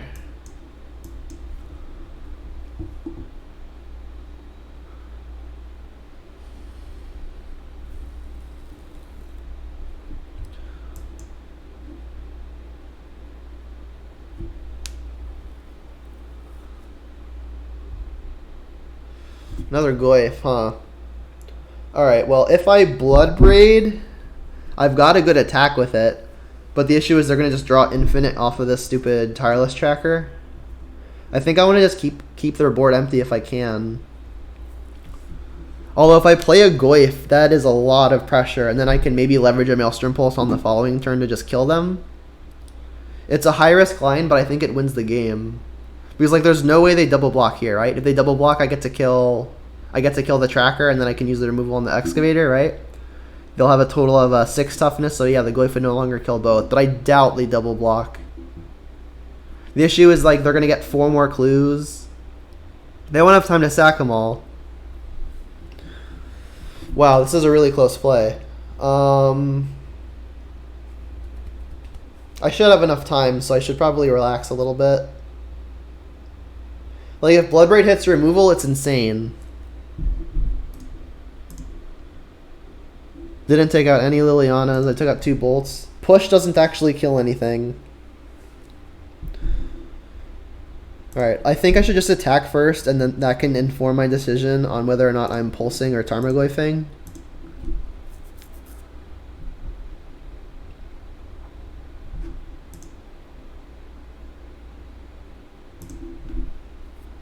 Alright, I think this means I'm Tarmogoyfing. If they hadn't blocked, I think I would have pulsed.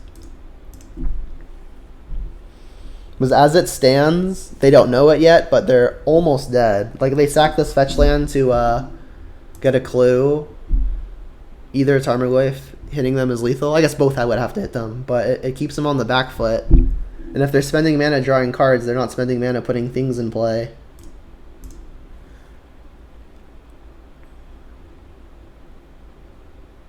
You think you would have put BBE? My issue with putting the BBE, because like the BBE has a good attack for like exactly the 1 turn, right? So like you would, I guess I assume they'd be at like 8, right?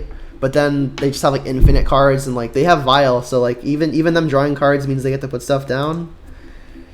All right, well Pulse is probably gonna have to kill zombies now. Wow, this is gonna be tight.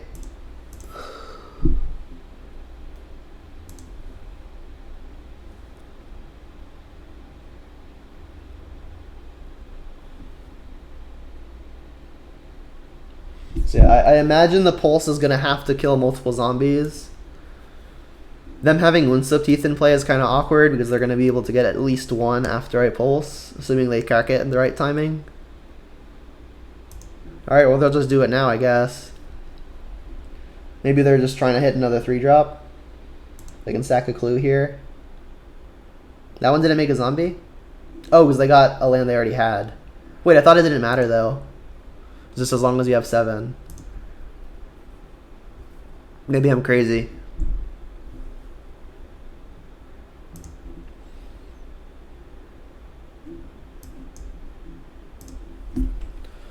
Alright, so now I think I'm blood braiding. And then I guess I'll leave the fetch available in case this hits Fatal Push. I'll want Revolt. Come on, Liliana. Not the best, but not the worst.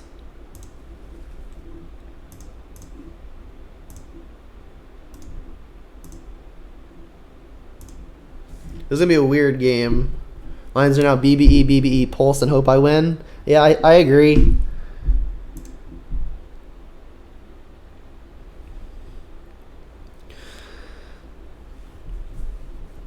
Man, why can't this be an instant? Would that be too good? You would have attacked with both Glyphs? Maybe trade for a tracker? Yeah, I see that. I see that. They have a Titan now? Alright, well, this is a Titan I'm not winning. Probably, at least. Oh my god. Alright, well, this doesn't change the fact that Pulse is probably killing zombies. Yeah, no indeed. Tracker's gonna get infinite clues. Oh, I don't think infinite clues even matter anymore because they just like don't have the time to sack them all.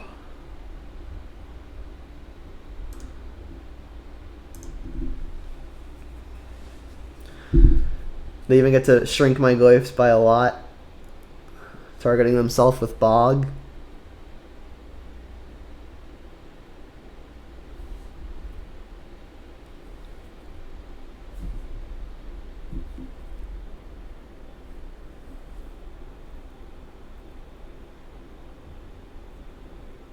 What is this?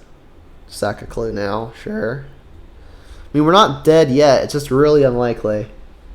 Like I have Terminate as a live hit. Like if I can Terminate the Titan, Maelstrom Pulse the zombies, get a good attack in, face down just a Tireless Tracker. Like we're not dead yet. We've got outs.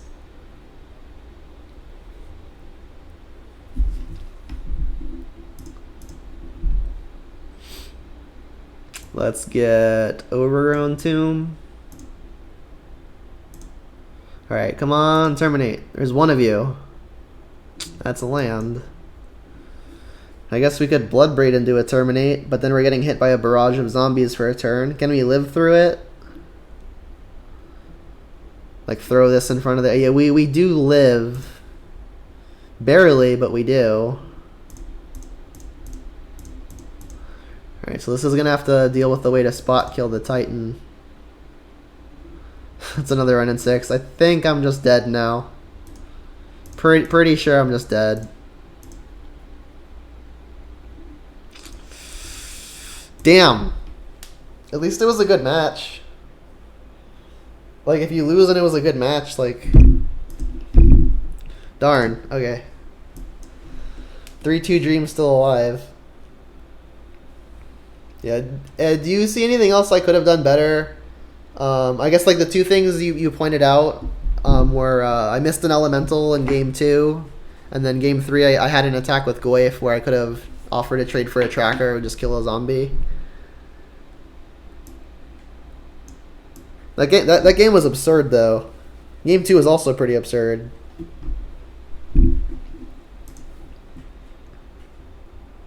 You would have minus Ren? Right, like, you're talking about that last turn?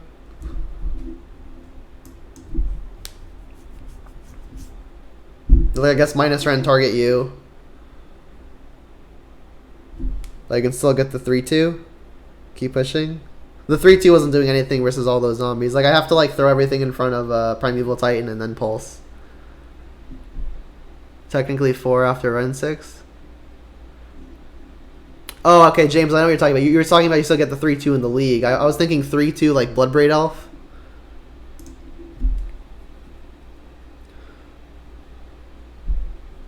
Next turn, Pulse Zombies, BB's attack down to 1. They were at 10, right? That sounds good.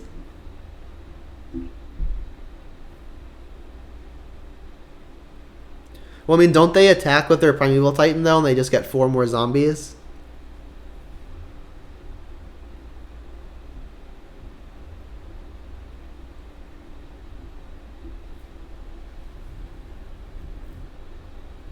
Like, the attack would have to be on the same turn that I'm pulsing.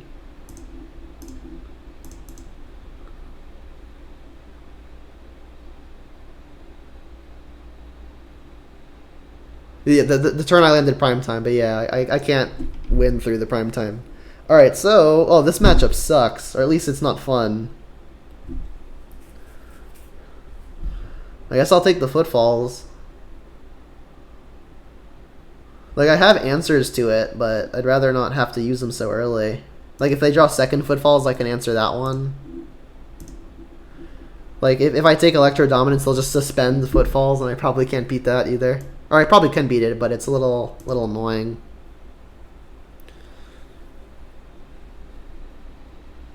Yeah, Electro Balance is so stupid. I feel like I'm always so close to winning, and then they draw the Restore Balance.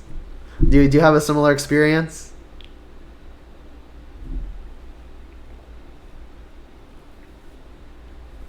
If I attacked all in minus turn, I could have killed the tracker. Game before last. Yeah, there were a few things that I'm almost certain that I did wrong in that game. Can verify. Not gonna lie, I'm a little frazzled by all the things happening in chat and my timer, but it's something I'm trying to get used to. It's all good. I know making excuses isn't good, but I guess that's my excuse. And I'll immediately disqualify it by saying excuses aren't good. Alright, so I've got Peatland, so this could probably just be Stomping Ground. Although I'm more likely to want just lots and lots of black. Look at the Overrun Tomb.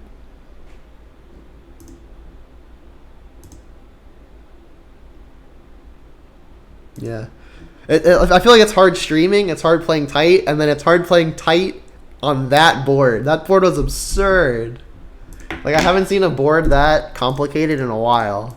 Like there are the boards where like each player has like 20 creatures in play, but that's kind of easy to solve, right? It's just combat math. But like everything on the board did something, right? Like they had a prime time I had to account for. They had like the stupid Elvish Reclaimer I had to account for. I had 2 Planeswalkers to account for. I had like the whatchamacallits. I had cascade hits that I didn't know what they were gonna be. There was so much happening. Alright, there goes a Tarn. Pop this out. Electro Dominance, did you hit something? Motherfucker. Damn. So, I mean, I guess this was the fail rate on taking the Electro Dominance. Oh yeah, I'm having a good time for sure.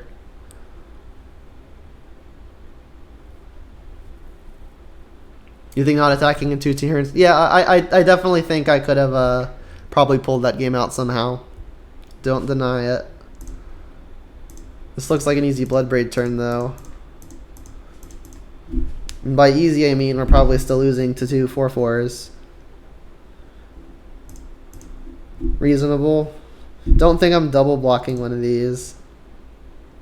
Yeah, live and learn for sure.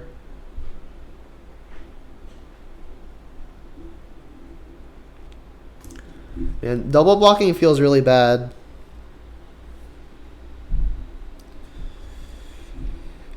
I think what I'm going to do is just hope I draw removal for the second one. I can push one. If I can remove the other, then I can have a board of like 2 things versus seemingly nothing.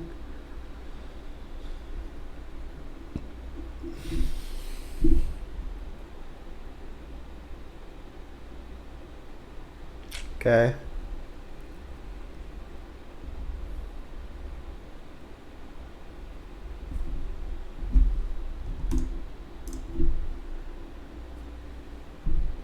Yeah. The good thing is that I'm also recording these leagues for YouTube. So I'll get to go back and rewatch it. Like I know you could rewatch on Twitch too, but I like being able to fast forward and like scrub back and forth really easily. So yeah, all of this is getting recorded for my YouTube, which I started like a week or 2 ago. Goyf's a good draw. That's gonna stonewall the rhinos. Like they almost definitely play Lightning Bolt, right? So they might try to alpha to put me to 3 and then have me dead to a bolt. But if they do that, I can ambush them by eating one and pushing another. You hate rewatching on Twitch? Yeah. Echoing Truths? Really? Alright, well I guess while I know they can't counter it, I'll go ahead and kill one of these.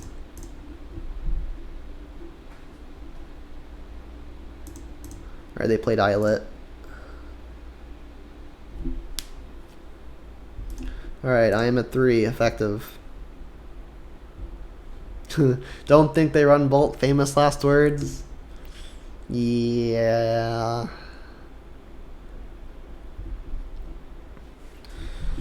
I guess I should sack Peatland first to see if I hit anything good. I can still cast Tarmogoyf. Although they could remand Tarmogoyf and that'd be pretty backbreaking. I really don't want to get this thing remanded. Let me just make sure it sticks. I'm going to attack. Like if they can get rid of Goyf again somehow, then I die. But I don't want to sit back either.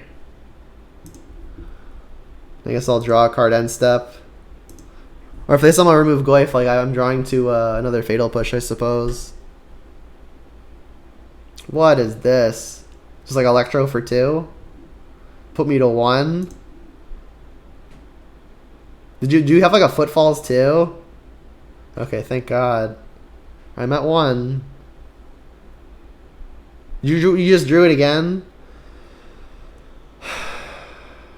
You know what, let's go for the moral victory. I'm gonna bolt myself. Damn. Alright, can't even bolt myself.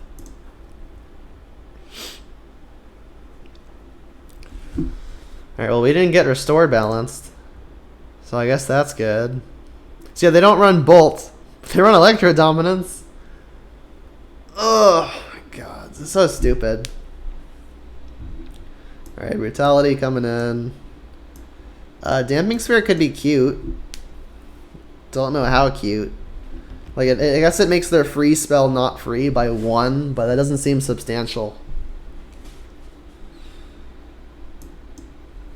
Funny enough, I had a friend suggest to me that I should play Kitchen Finks versus this deck, because if they restore balance, it persists. And the exact game he recommended I do that, I won by exactly lethal because I was able to attack with a 2-1 twice. It was hilarious. I'm going to see if it works again. I guess Ooze really isn't that good, right? They don't have any actual creatures to eat. They don't have any graveyard stuff going on either. Yeah, man, Finks is something I'm trying to see if it is worth a spot again. Because, I mean, like, there's lots of mid-range going around, and I generally don't like sideboarding for mid-range matchups because I'm supposed to be competent versus them already. So I was like, let me pick something that also has equity versus other popular decks, like Prowess and Burn. So I was like, Finks kind of fits that bill. Red and 6 doesn't kill anything.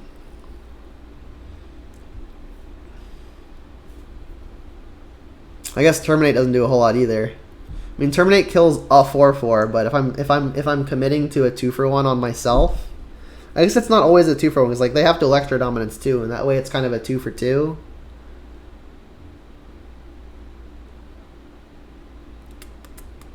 I think I'm gonna cut a Bolt. Bolt doesn't kill much either. Oh, I'm short a card. I'll bring the Terminate back. You like trimming the Bolt? Yeah.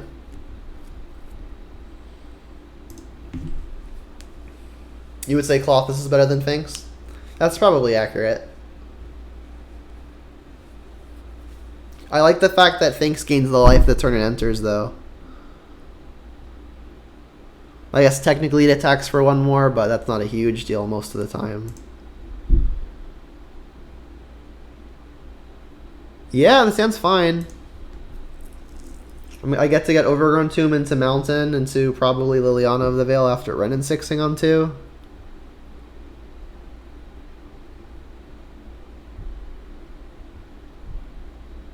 Hey, and they mulligan.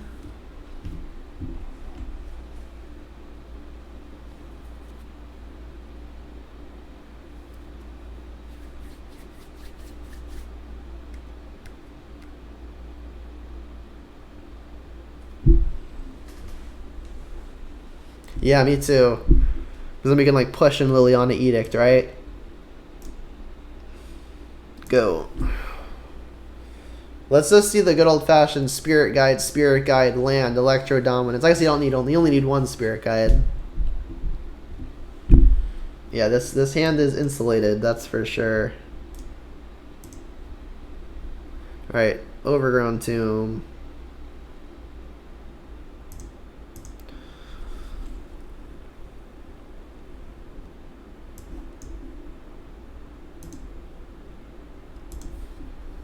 You ready for the Simian Spirit Guide, Electro Dominance?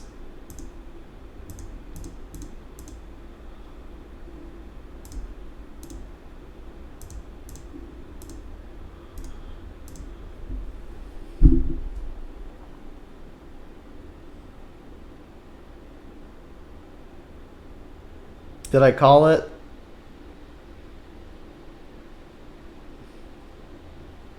Okay, I mean, I can push 2 things.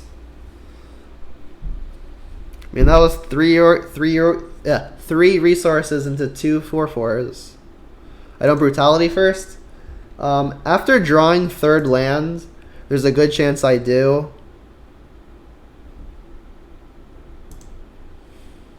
It just so happens that in this specific scenario, I'd have gotten blown out, right? Because they'd have just done it in response.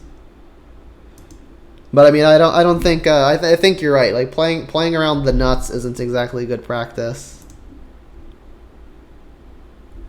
Glyph's good.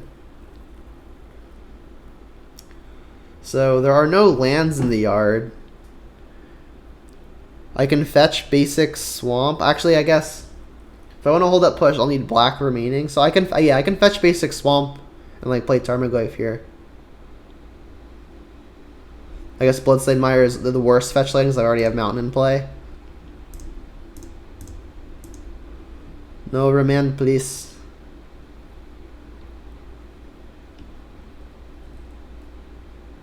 Mana leak. All right, let's make sure that my Fatal Push doesn't also get mana leaked. Yeah, I mean, in reality, not in reality, in theory, this Goyf was going to be a 4/5.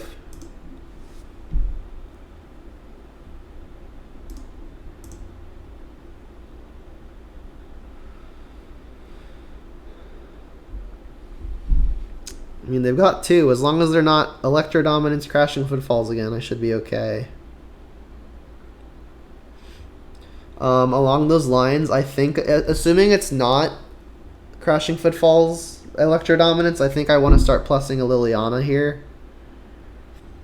And I can do that by doing both Liliana and Fatal Push. So let's get Overgrown Tomb and plus discard a Blackleaf Cliffs. And then see what happens. Yeah, I need triple black. So let's get Overgrown Tomb again.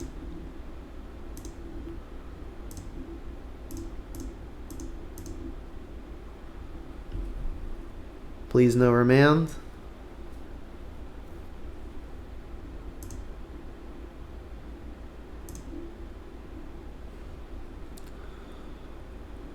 Do you have the combo again? Really? Okay, they don't. That one.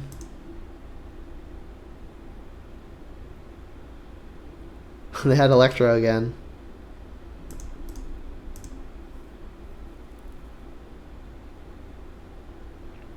I think they do run remand. Oh, this person's playing Mana Leak, so maybe not.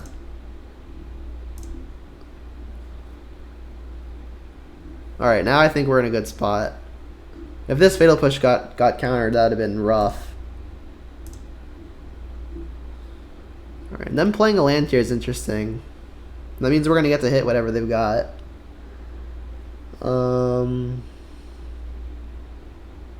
I guess I just drain them. They don't play Cryptic, do they?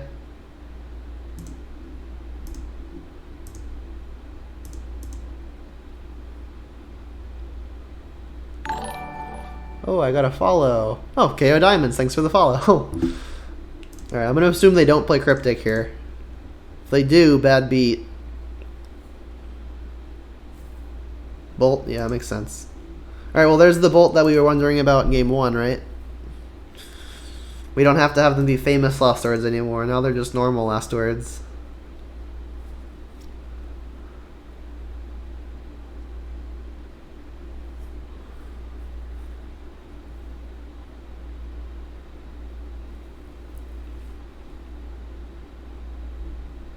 Yup.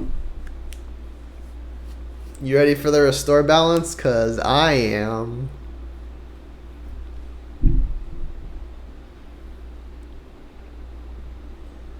They went bottom, that's promising.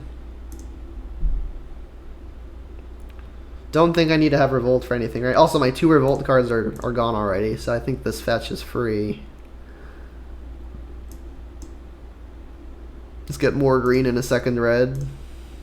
And for Skoos and Seasoned Pyromancer. Alright, well, I guess I'm playing that. I get to keep a higher loyalty Liliana. If this gets countered, I just still get the plus anyway. Keep this one. Plus this one. Please no Electro plus Footfalls. That would make me sad. Leyline of Sanctity, huh?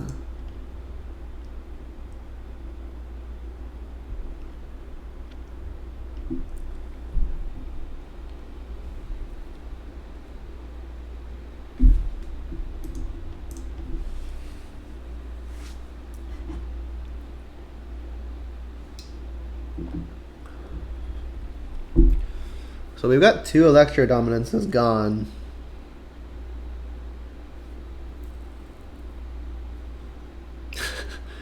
Found another one. I told you! I called it! Oh my god.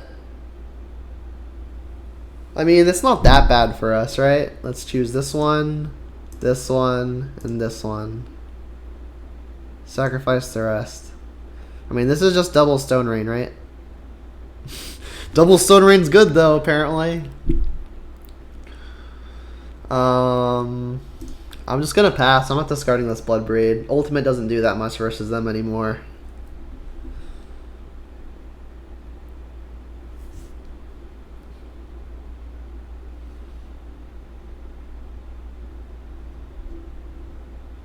Okay. I guess Ultimate really wasn't doing anything versus them anymore. I mean, this isn't out to the other Footfalls, but they've used 3 Electro Dominances already. They have 0 cards in hand. I think I'm just gonna plus and keep my 1 guaranteed clock.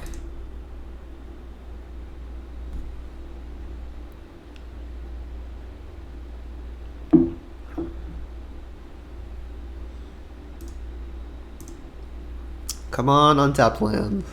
Come on, untapped land.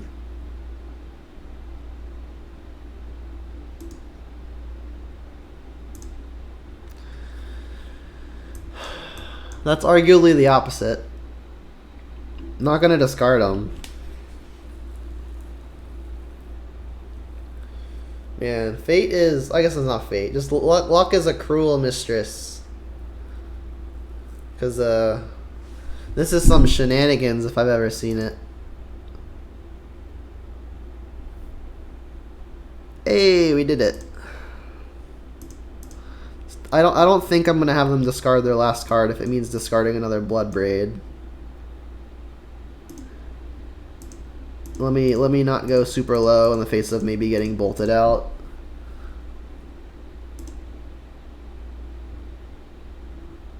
Alright. Unclear what mode this should be, to be honest. Let's just have them reveal their hand. I'm far from getting bolted out, especially after they've already used 2 of them. Okay. Funny. So I guess it didn't matter what mode I picked.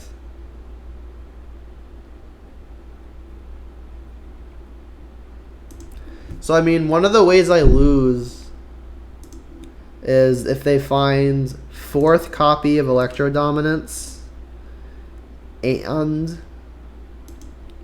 the Crashing Footfalls. Is it worth not plussing? I mean, that's got to be like the only way I lose, right? Let me just avoid the only way that I lose. Like this shortens the clock, my clock by 2, but I think it may be worth it. Like they have to have 2 cards in their hand to win. So as long as I can keep 2 out of their hand, I'm okay.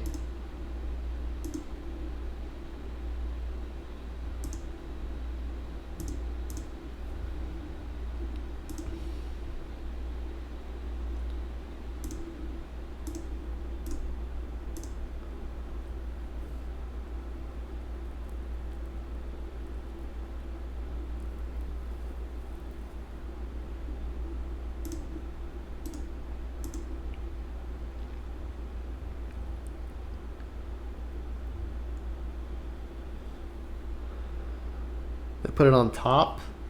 Okay, I guess that makes sense then.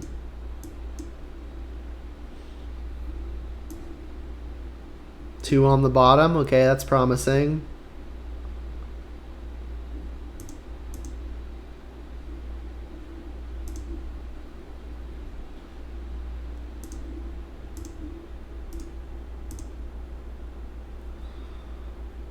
Is this Footfalls coming off before they're dead? It's going to go to 2, I'll hit them to 4. It's going to go to 1, I hit them to 1. It's going to go to 0, they'll cast it. So they are going to get this. Which means discarding that Bloodbraid could bite me.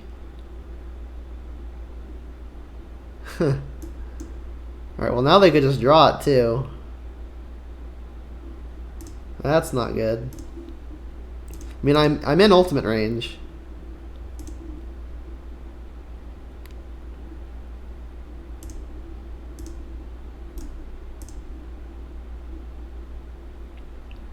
Any burn is good. Any Renin 6 is good because that's kind of like burn.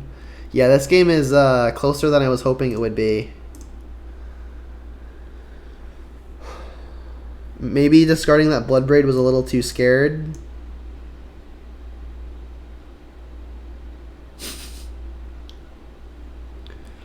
Oh my god. I guess let's keep green for ooze. I think I lose this game now.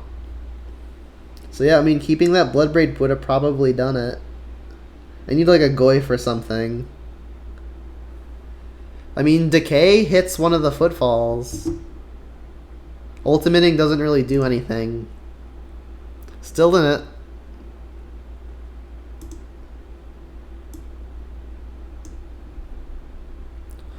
So I'll decay one of these things.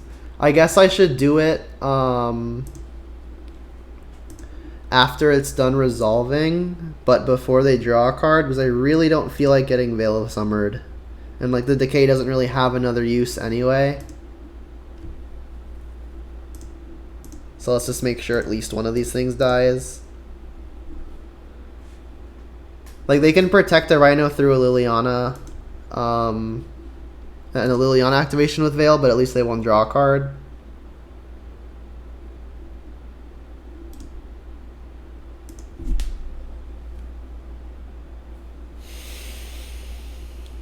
Why does this always happen? Like, this was preventable though, right? Another As Foretold. Does he have another Footfalls? There's two in the deck that I don't know of. Okay, what does that do? That gets back Bloodbraid.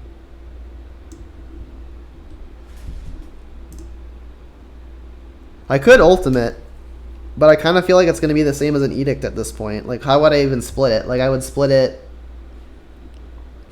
You know, like these As Foretold make it really hard to split. I guess I'll just have you sacrifice. They can't Veil now. Actually, they can because As Foretold. They're playing Mana Leak, so I guess I should just do this now.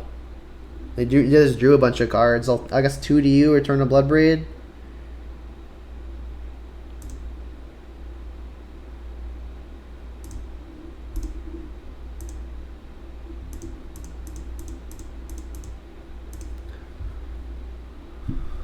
Well, I shouldn't force some negation this.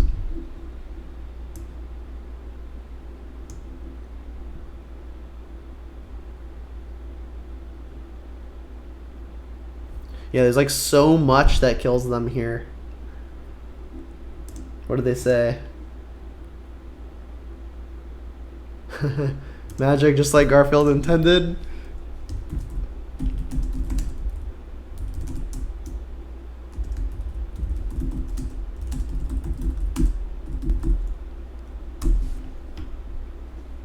Oh, I guess that LMAO. LMAO.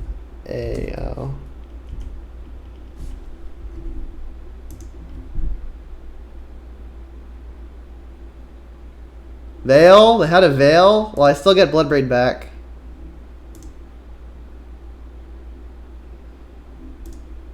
Why won't you just die? Just die. Jesus.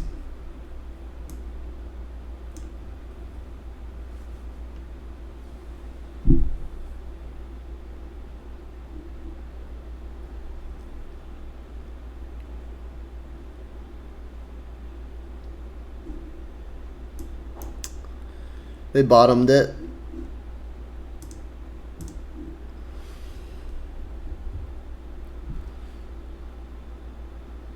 A 2/2? I guess. I mean, I can Edict to get it out of the way.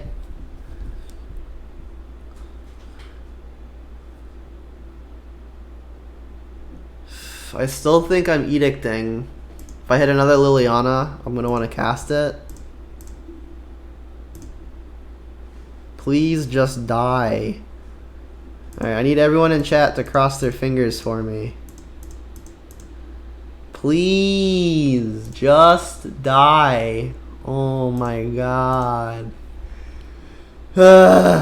Well, at least it's just lands.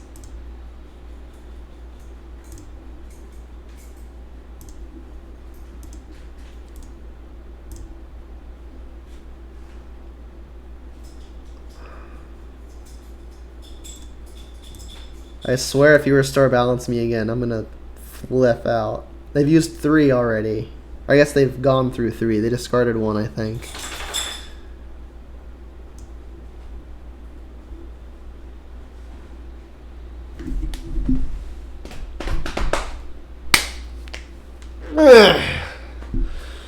I've got brutality now though, so ha.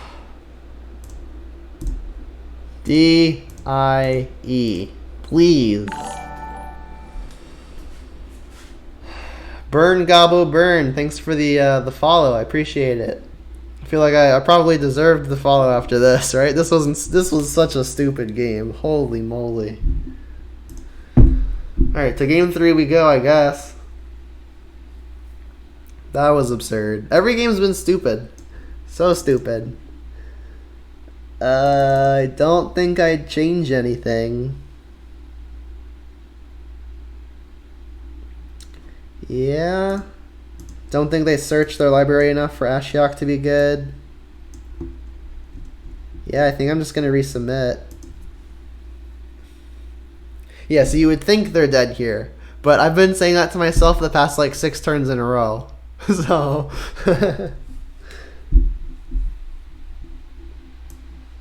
I mean, please no Veil of Summer.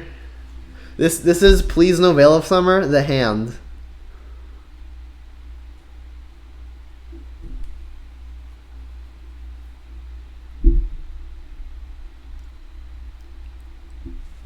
Hey, they mulliganed. Up a card already.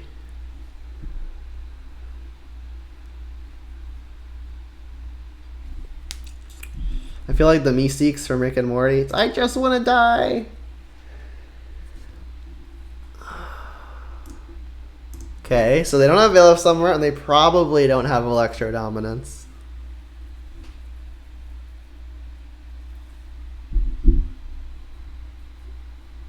Not enough discard? Sorry to disappoint you.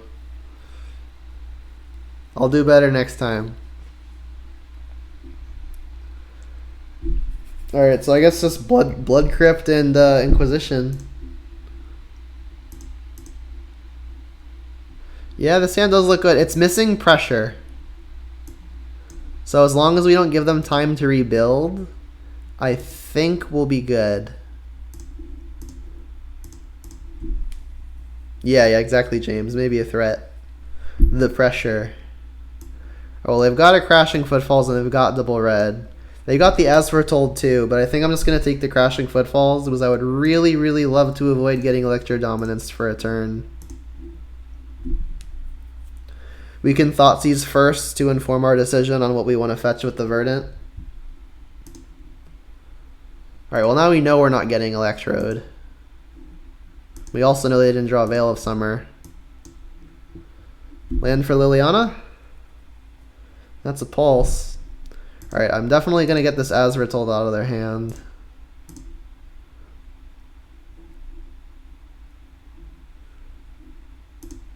Oh, they drew another one, Joy. Well, I've got another Thoughtseize. I mean, this has me going to 10 getting Overgrown Tomb, because I'm pretty sure I want my green mana, and they do have a Lightning Bolt already. So I'm going to have to be careful I don't get burned out. I mean, I guess I have Brutality if I really, really need it.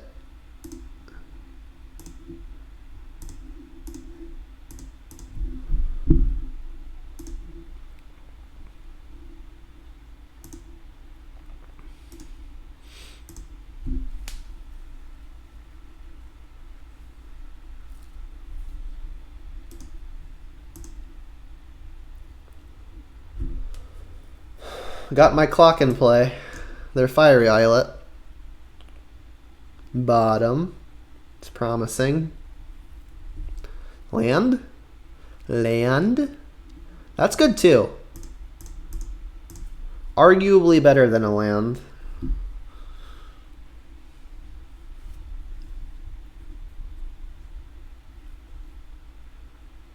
I guess there's a world where I'm going to want to painlessly fetch to lightning bolt something. I don't know if that world is this world, but I'll get the Bloodstained Mire to let it happen just in case that world is this one. I don't know.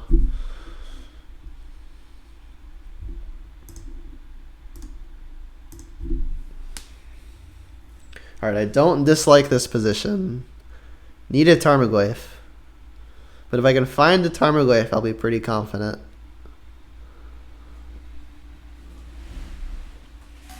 There's a non-zero chance this game ends by just bolting him 6 times with a Renin 6 emblem.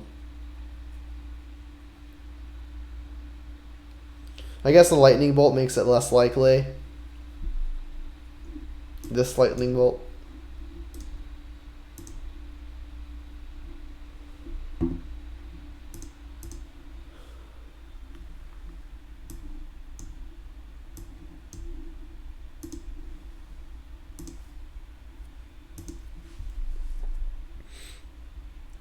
Alright, well I found the discard.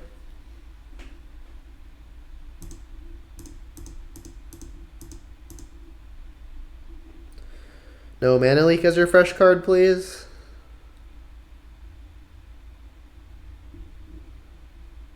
Oh, they're trying to draw Mana Leak, I suppose. Alright, it's stuck.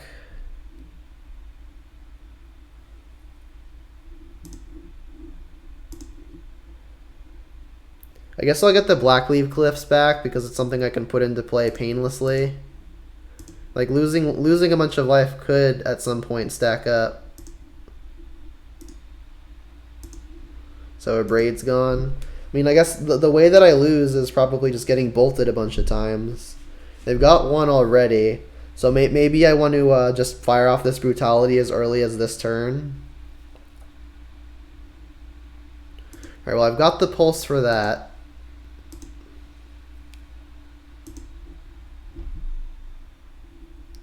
Okay, let's plus first. I want them to discard without having the information that I'm going to be pulsing their As Foretold. Alright, so they're keeping a lightning bolt. Let's get this thing out of here ASAP.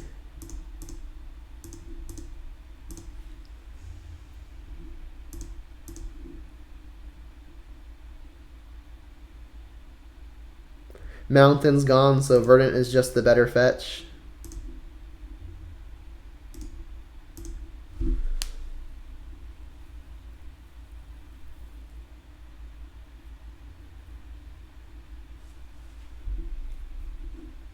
Greater Gargadon has entered Suspend.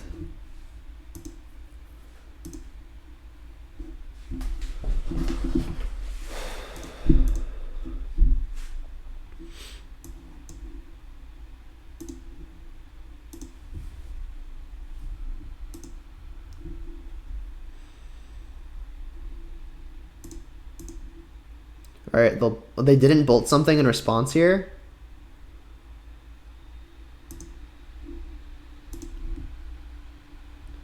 That was a mistake, right?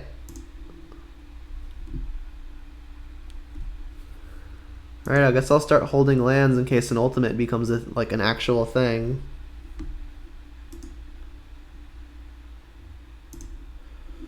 Pretty nervous I'm going to die to a hasty 9/7 though.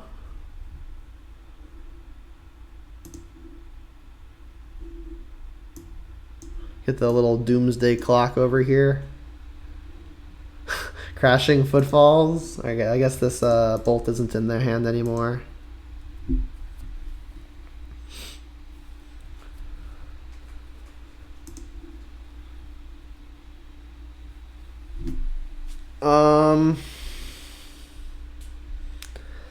I mean, I think I'm plussing this Renin 6 again.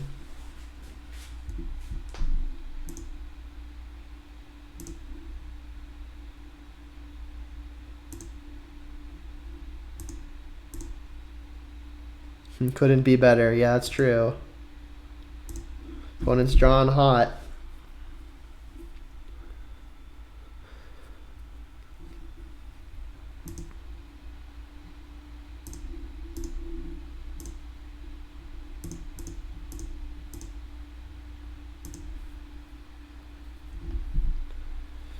I mean, I've got the Maelstrom Pulse to deal with the Footfalls, assuming I actually get the Emblem.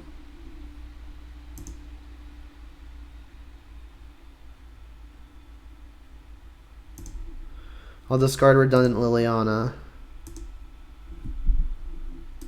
Go. Alright, so I'm going to double ultimate next turn, most likely. No, yeah, I did mention, while this was at 4, I said there's a non-zero chance that this Renin 6 emblem wins us the game. And it looks like if we fade a Lightning Bolt here, it is going to be the case. Hey, we did it!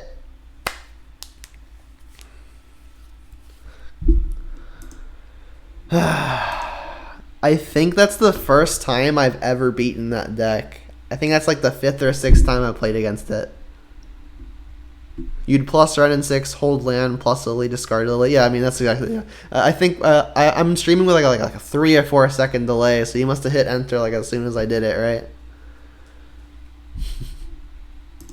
Yes. Whew. That was a close one. Yep. Are we 5 for 5 on die rolls this league? I feel like we might have lost one, but I feel like we might be 5 for 5. Alright, red-green. I've got the bolt for the Arbaleth. Thanks, James. Alright, this is actually a kind of rough matchup, though. I think on account of me having the bolt for the elf, I'll take their bolt. Kind of get bitten if I guess they draw another elf. Have a good night, Diamonds. Thanks for tuning in and thanks for the follow.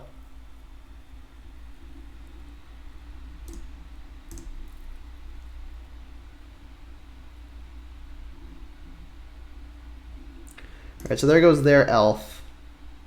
So there's now no longer a guarantee that the Inquisition hits anything. But I mean, we're never casting it on another turn. So I guess I'll just hope that they drew something we can take. And they did. It was a Blood Moon, too. Wow.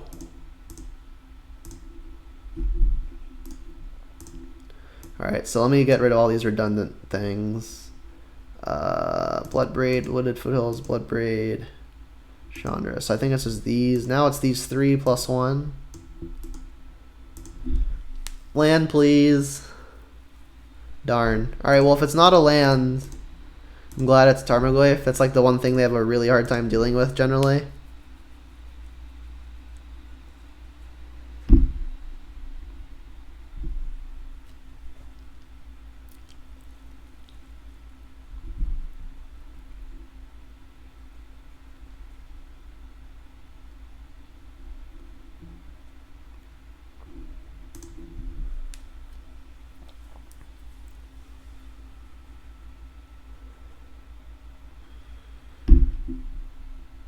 Pillage? Yikes.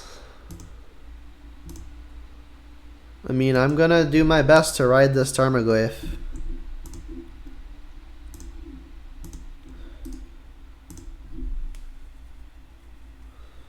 I mean, if they brick on lands and just draw expensive things, I've got a shot.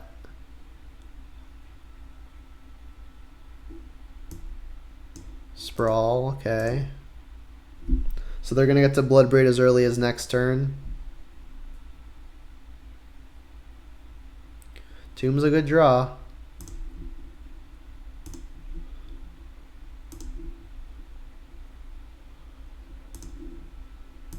I mean, they do have to be afraid of Lightning Bolt, right? Because another attack for 5 and a bolt is lethal. They can start Bloodbraiding. Chandra doesn't take care of Goyf.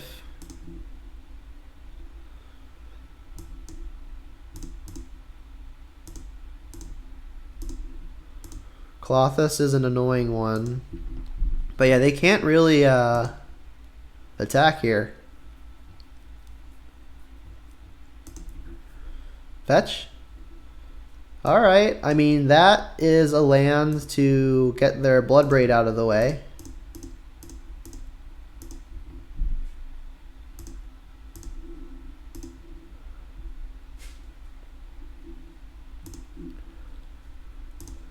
So I'm assuming they're going to be able to take a card type out of the yard. We got a lot of sorceries, few instants. Yeah, there's only one enchantment. So also put them to 5 and shrink my Goyf to 4. Kinda rough.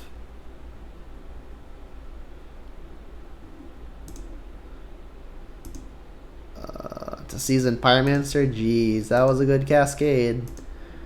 That's going to make it really hard for my Goyf to attack. Well, I mean, it's going to attack, but they're just going to have a lot of time now. And their Colossus is activated. I mean, if Liliana dies, Goyf becomes the size to kill again.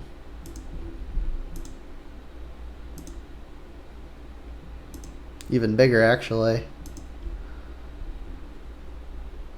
Thoughtseize is a little on the late side. Alright, let's attack. Seasoned Pyromancer are going to be okay here, though.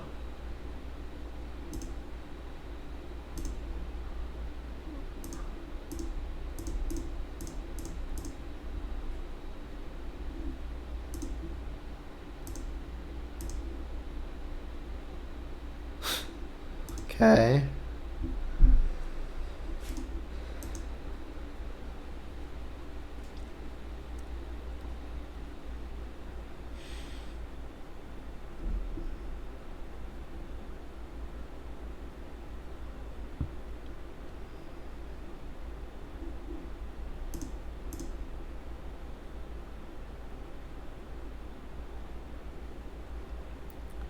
Rough.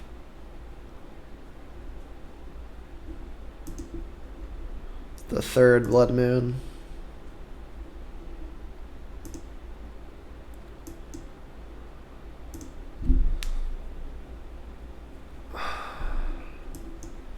So an attack with Goyf doesn't do anything. They just block it with their indestructible creature. An attack all only puts them to 1. Yeah, I'm officially just dead. I mean, I guess I have a 1-turn window to draw a basic forest, of which there is 1. And then I guess there's a chance Bloodbraid hits something ridiculous. Not even though, right? Because they're going to be at 8. Yeah, there's just no way.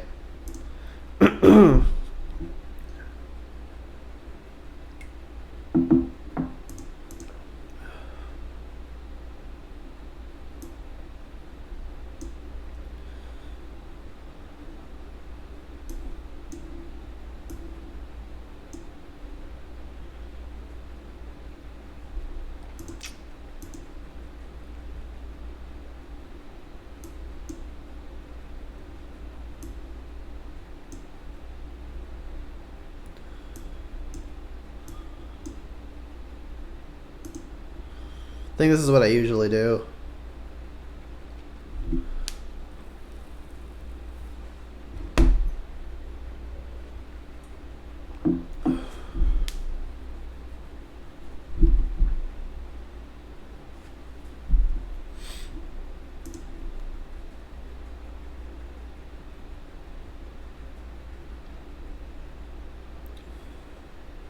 I can get my forest, which will be good versus Blood Moon. Forest is probably more important than Swamp, because then you can play things like Goyf.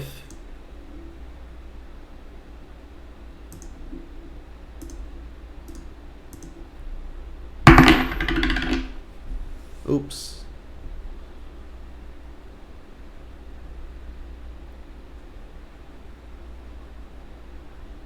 Goyf is one of the better creatures.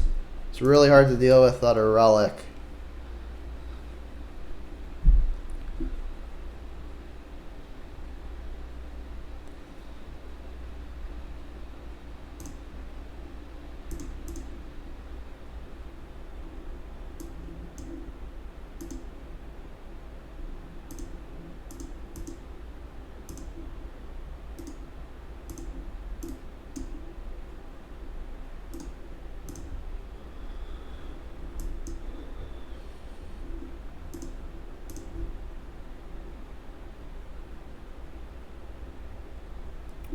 Alright, no play is fine.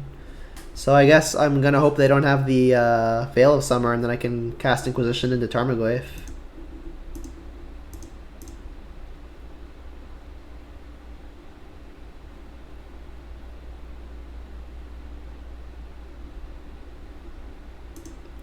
Yeah. Hits nothing.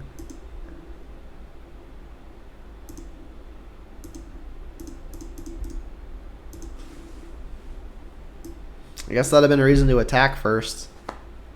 Maybe I missed 2 points of damage there.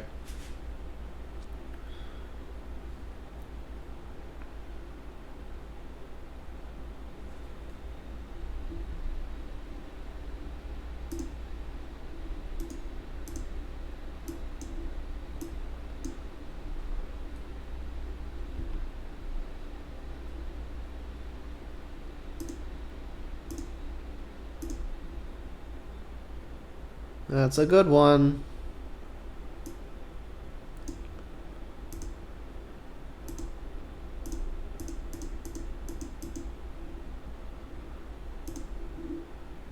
Hey, that's a good one too.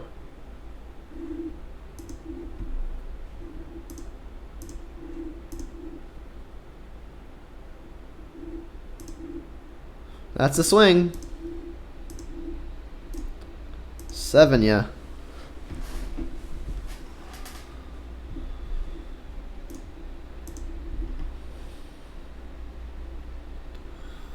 We're gonna get Gargaroth though.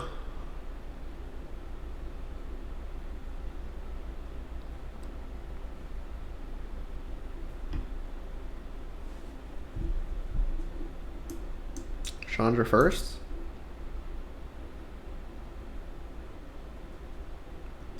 Makes some sense. Drew a bolt too.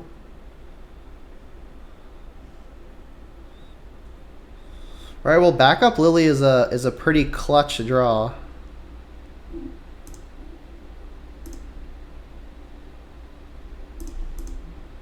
Especially because they don't know about it. Let's name Elemental here for Seasoned Pyromancer.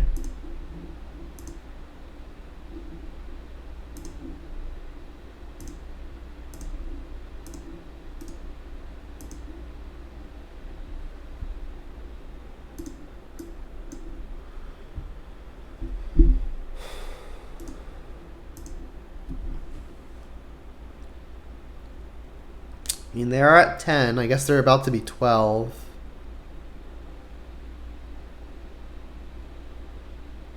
So it's an effective 3 a turn. Alright, Liliana's going to be good here.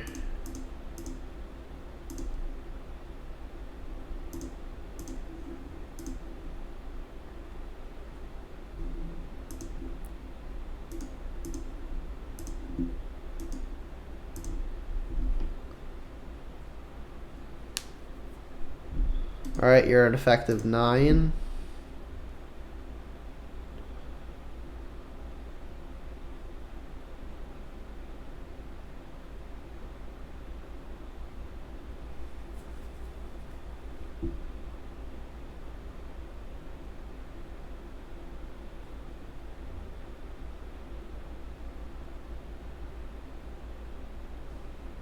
No play, huh? I guess I'll start with an attack and see what happens.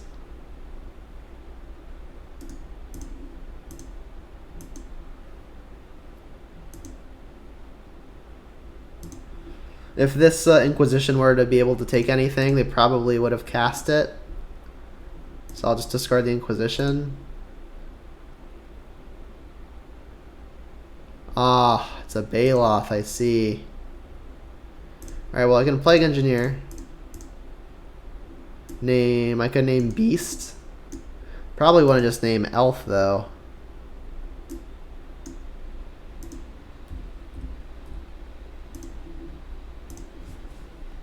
In case for whatever reason they don't attack, I'm insulated versus I'll have double insulation, like I can kill their 1/1s and I can kill their elves, which are also 1/1s. Make sure I'm clear for attacking.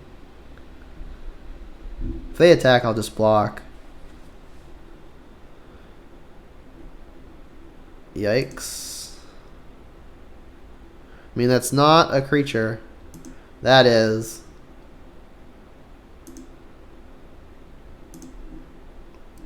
So, I mean, an attack with Baloth means they turn off their Klothys. They're both at Liliana.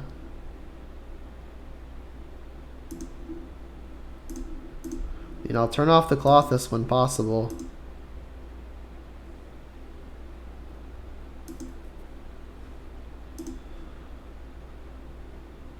Bolt is a good one. Should probably just get the Pyromancer out of the way. And then I can play Bob, attack for 5. That was a good draw. Maybe even the best one. And remember, this is on Elemental, so exiling their Seasoned Pyromancer doesn't actually do anything.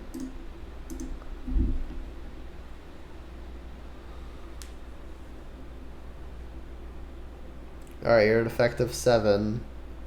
I attack for an effective 7.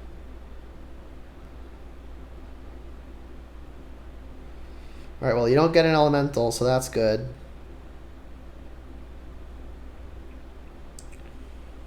One more devotion turns on the god.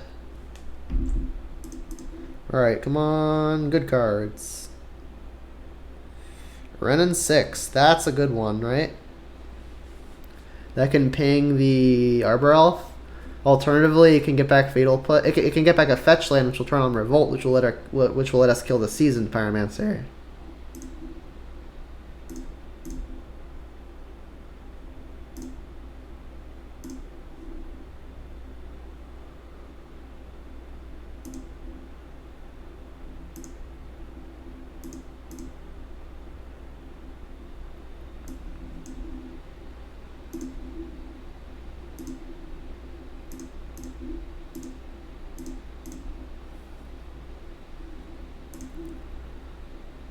Alright, and an attack all means they have to block the Bob, take 5, go to 2.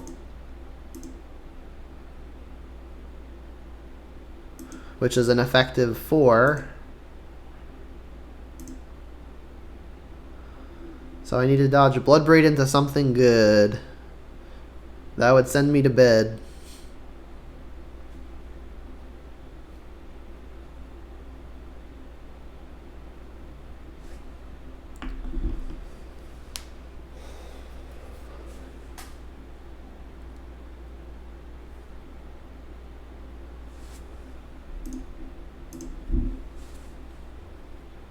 Alright, 4-piece. Karroth? Come on. And an ooze? Come on. You drew a land? So, I mean, Bloodbraid has to be blocked or else we ping them, but they can just hit it with their Renin 6. They can just block it with a Gargaroth. Yeah, this needed to be not a land. I think we just lost. Wow, that's aggravating. I mean, we hit best possibles like pretty much the entire time, and it still wasn't good enough.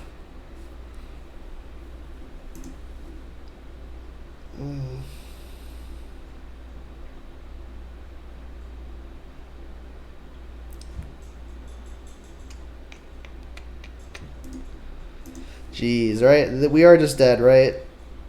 Like, we attack both, they put this here, they put this... They don't even have to block this if they don't want to. Darn.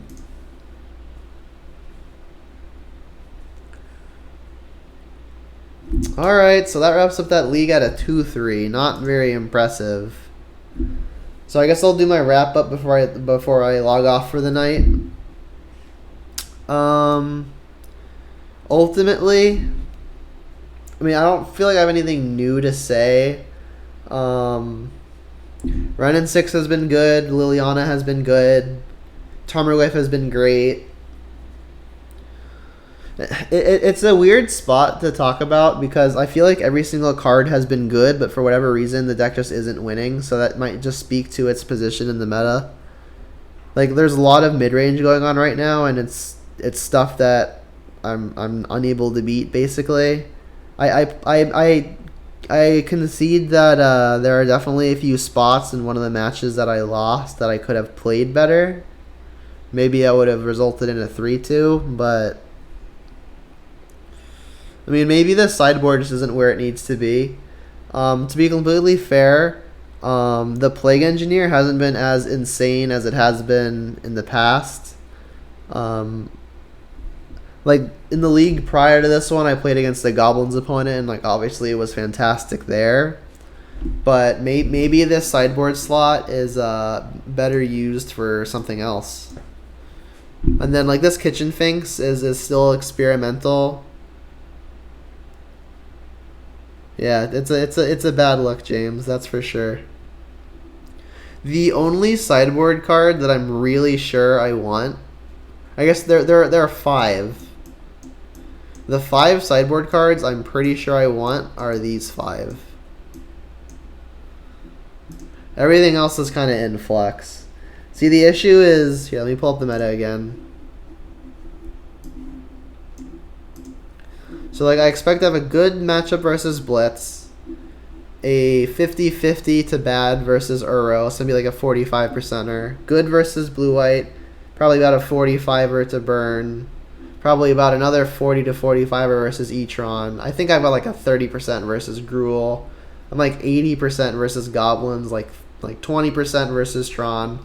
Just all of the really popular decks don't really put Jundin in a particularly good spot. And like... These are the decks I've been hitting too. It's not like I'm playing against Jank. I think out of every 5 match league, I've played against Jank twice, which may seem like a lot, but it really isn't. And I've done a pretty okay job beating the Jank. But I mean, if you're beating the Jank 2 matches out of the 5 and losing to the real decks the other 3, something's got to change. And before anyone says, "Oh, just don't play Jund," I realize that's an option. But the purpose of my YouTube channel, or the main purpose of the YouTube channel, is to explore ways to make Jund look not so bad. I think a week ago Jund was probably one of the best options you could have, but unless you're playing this, or this, not the best spot right now.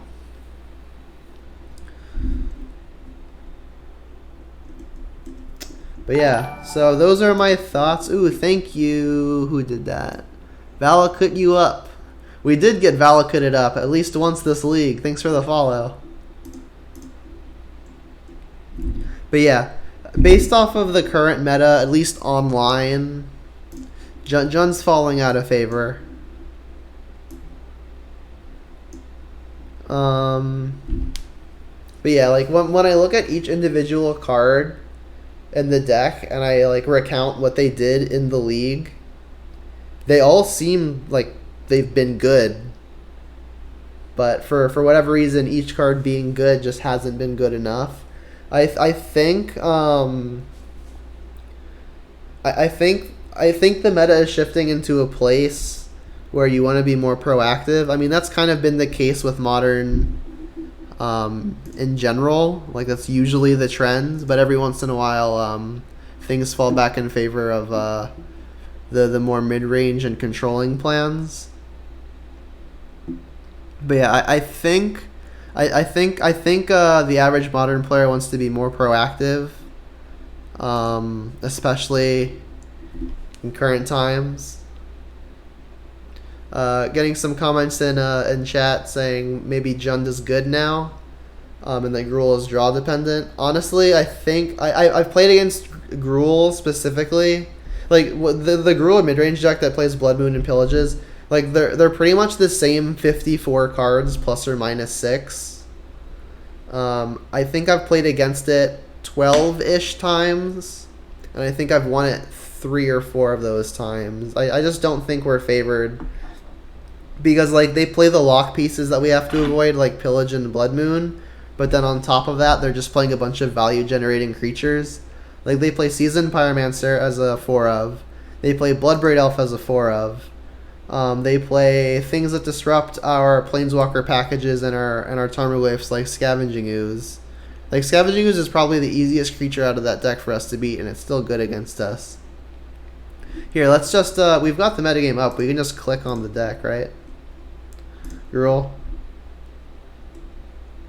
Yeah, so like we don't want to see a Scooz. I guess this is playing Tarmogoyf for whatever reason. Bone Crusher's very good versus us. Colossus is very good versus us. Seasoned Pyromancer very good. Bloodbraid very good. Gargaroth very good. Glorybringer very good. And just like the entire deck is just haymakers, you know what I mean? And then some of them play all the Planeswalker packages with like extra Chandras. Some of them play like 5 and 6 mana Chandras. They attack on 2 axes very well, and that's the Mana Denial plan and the generic good multi for 1 creature plan. And our creatures aren't so multi for 1. We're more attrition-y, Inquisition that, play a Tarmogoyf, Liliana, Edict something. But like that kind of plan really just doesn't work against Gruul. Because they'll just like play a Seasoned Pyromancer and sacrifice one of their Rinky Dinky Elementals to the Liliana.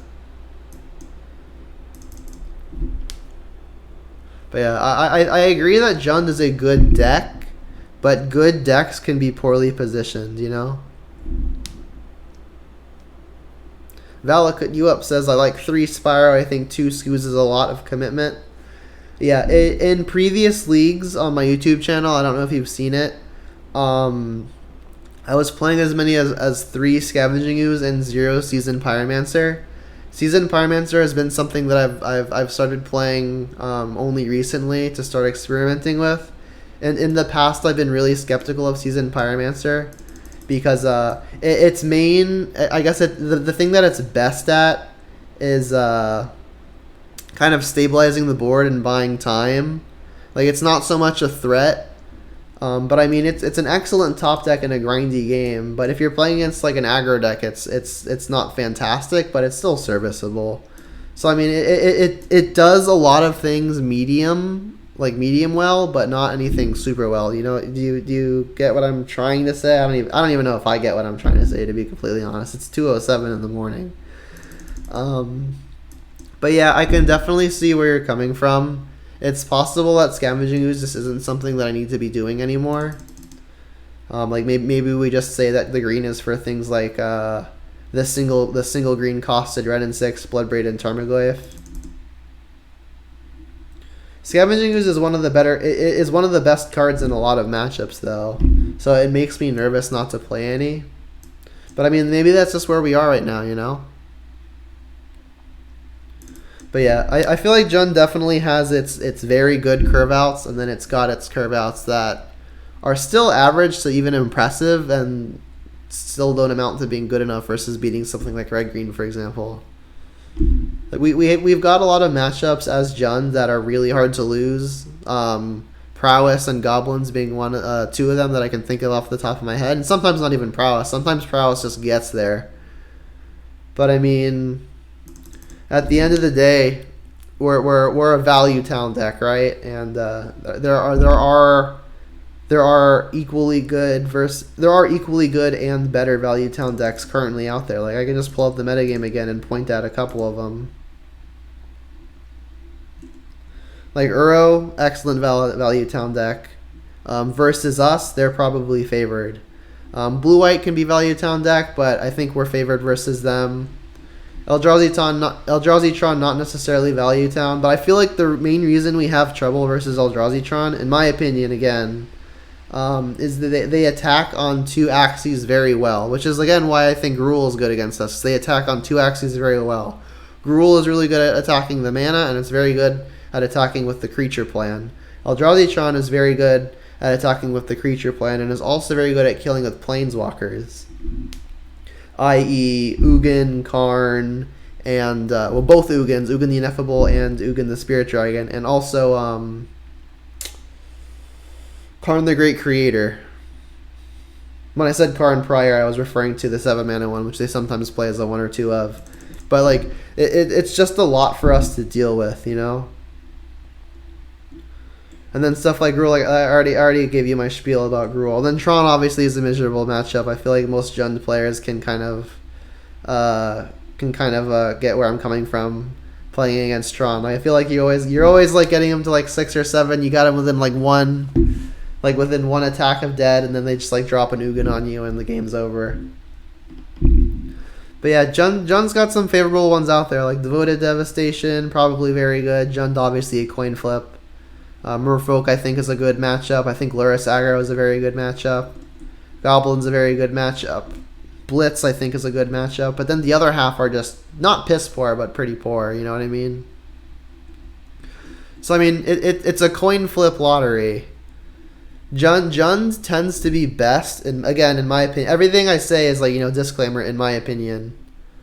In my opinion, Jund is best when you've got like 25% good matchups, 25% bad matchups, and like 50% coin flip. Because the coin flip matchups you can kind of skill your way out of a good majority of the time. But if you're just hitting 50% good matchups and 50% bad matchups, I think that just might be indicative of a bad meta call.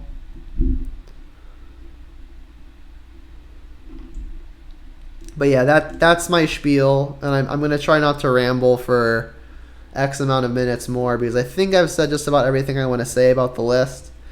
My biggest concerns are my sideboard, really. It's entirely possible that this main deck is just good. I have been winning a lot of game ones, but in sideboarded games, I feel like I've definitely been I've been lacking. So it's possible that these 10 cards need to be moved around. You think I need land destruction? Completely possible. I've played pillages in the past, and I've just taken them out in recent times. You think I need land disruption versus Gruul? You know, funny that you bring that up, because I've been conflicted about that, but I actually think there may be some merit to it, assuming you can kind of turn it into a 2-for-1 with like if they got a Utopia Sprawl in the land, right? Like maybe you can Mize a 2-for-1 or even a 3-for-1 and have that be good. But generally versus mid-range matchups, I dislike pillage unless you are on the play specifically. You have to be on the play, I think, because if you can get like a turn 2 Bob or like a turn 2 Tarmogoyf or even a turn 2 Ooze, and you can like get an attack in on turn 3 and pillage them, you can use it as like kind of a pseudo time walk effect, just like a tempo play. But if you're in a top deck war, as mid-range matchups usually tend to get to around turn 7+, 8+, 9+, drawing a pillage feels pretty bad. You say Gruul hits plays fewer lands than us? Not by much, right?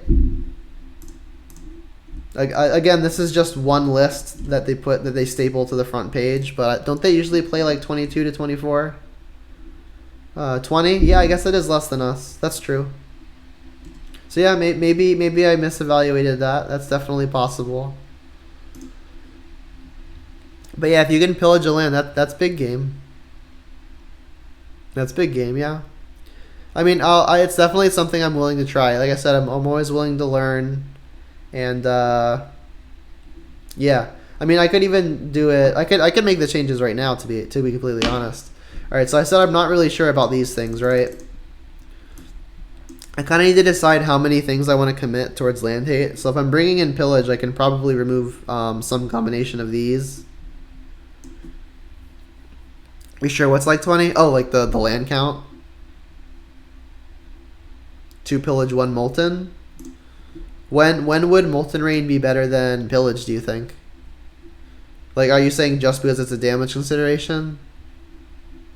Because I think the artifact matter. The ability to kill an artifact probably matters more than the 2 damage, right? Like in the past, I've done just 2 pillage. Oh, 2 pillage, just pillage. Oh, that's other products. Pillage.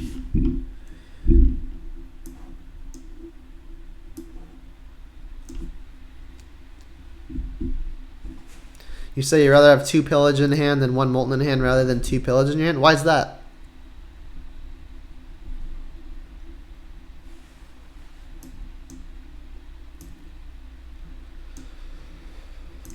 So if I honestly think I like Damping Sphere less than I like Alpine Moon, because Alpine Moon stops Field of the Dead and it doesn't make our Blood Braids awkward. You think pillage? James says, I think pillage is just better being non-art, better being able not art against artifacts, more universal. Yeah, I mean against things like Eldrazi-tron, like I think against Eldrazi-tron, I find myself using the artifact mode way more often than the non-artifact mode, the land mode. Like I don't obviously 2 damage could mean something in certain games, but I feel like the artifact mode may be more relevant. Yeah, I'm ready to get off of this this kitchen finks. Don't know what it would be replaced with. I also think I could get off one of these spell bombs. It feels weird getting off Plague Engineer, but it's definitely possible. Anyone else in chat have any sideboard card suggestions? Alright, let's try going up one of these. Let's try going down one of these. Alright, what if I just like didn't play the uses?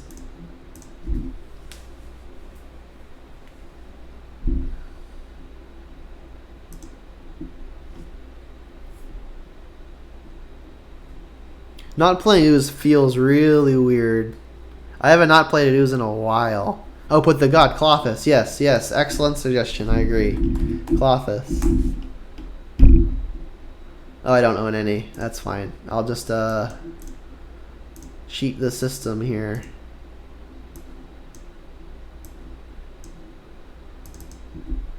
If you drop Skoos, I'd replace it with Cling, especially with 3 Spyro. That's interesting.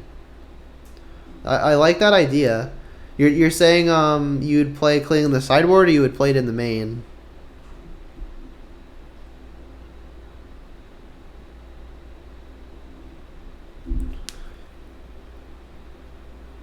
You would. James says I'd play 2 ooze. It's too impy. You'd play it in the main. It's too important. Okay. You would play 2 ooze. It's too important. James says you need 3 ooze. Yeah, I mean, honestly, I think oozes is really, really good.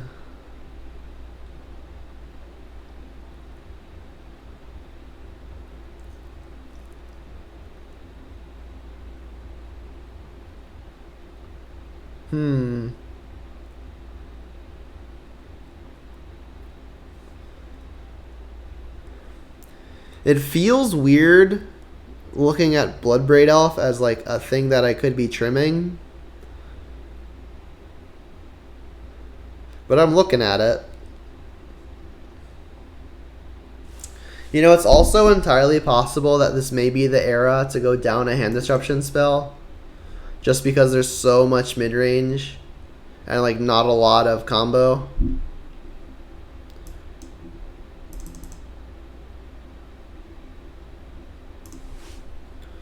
What if I just had the 1 for now?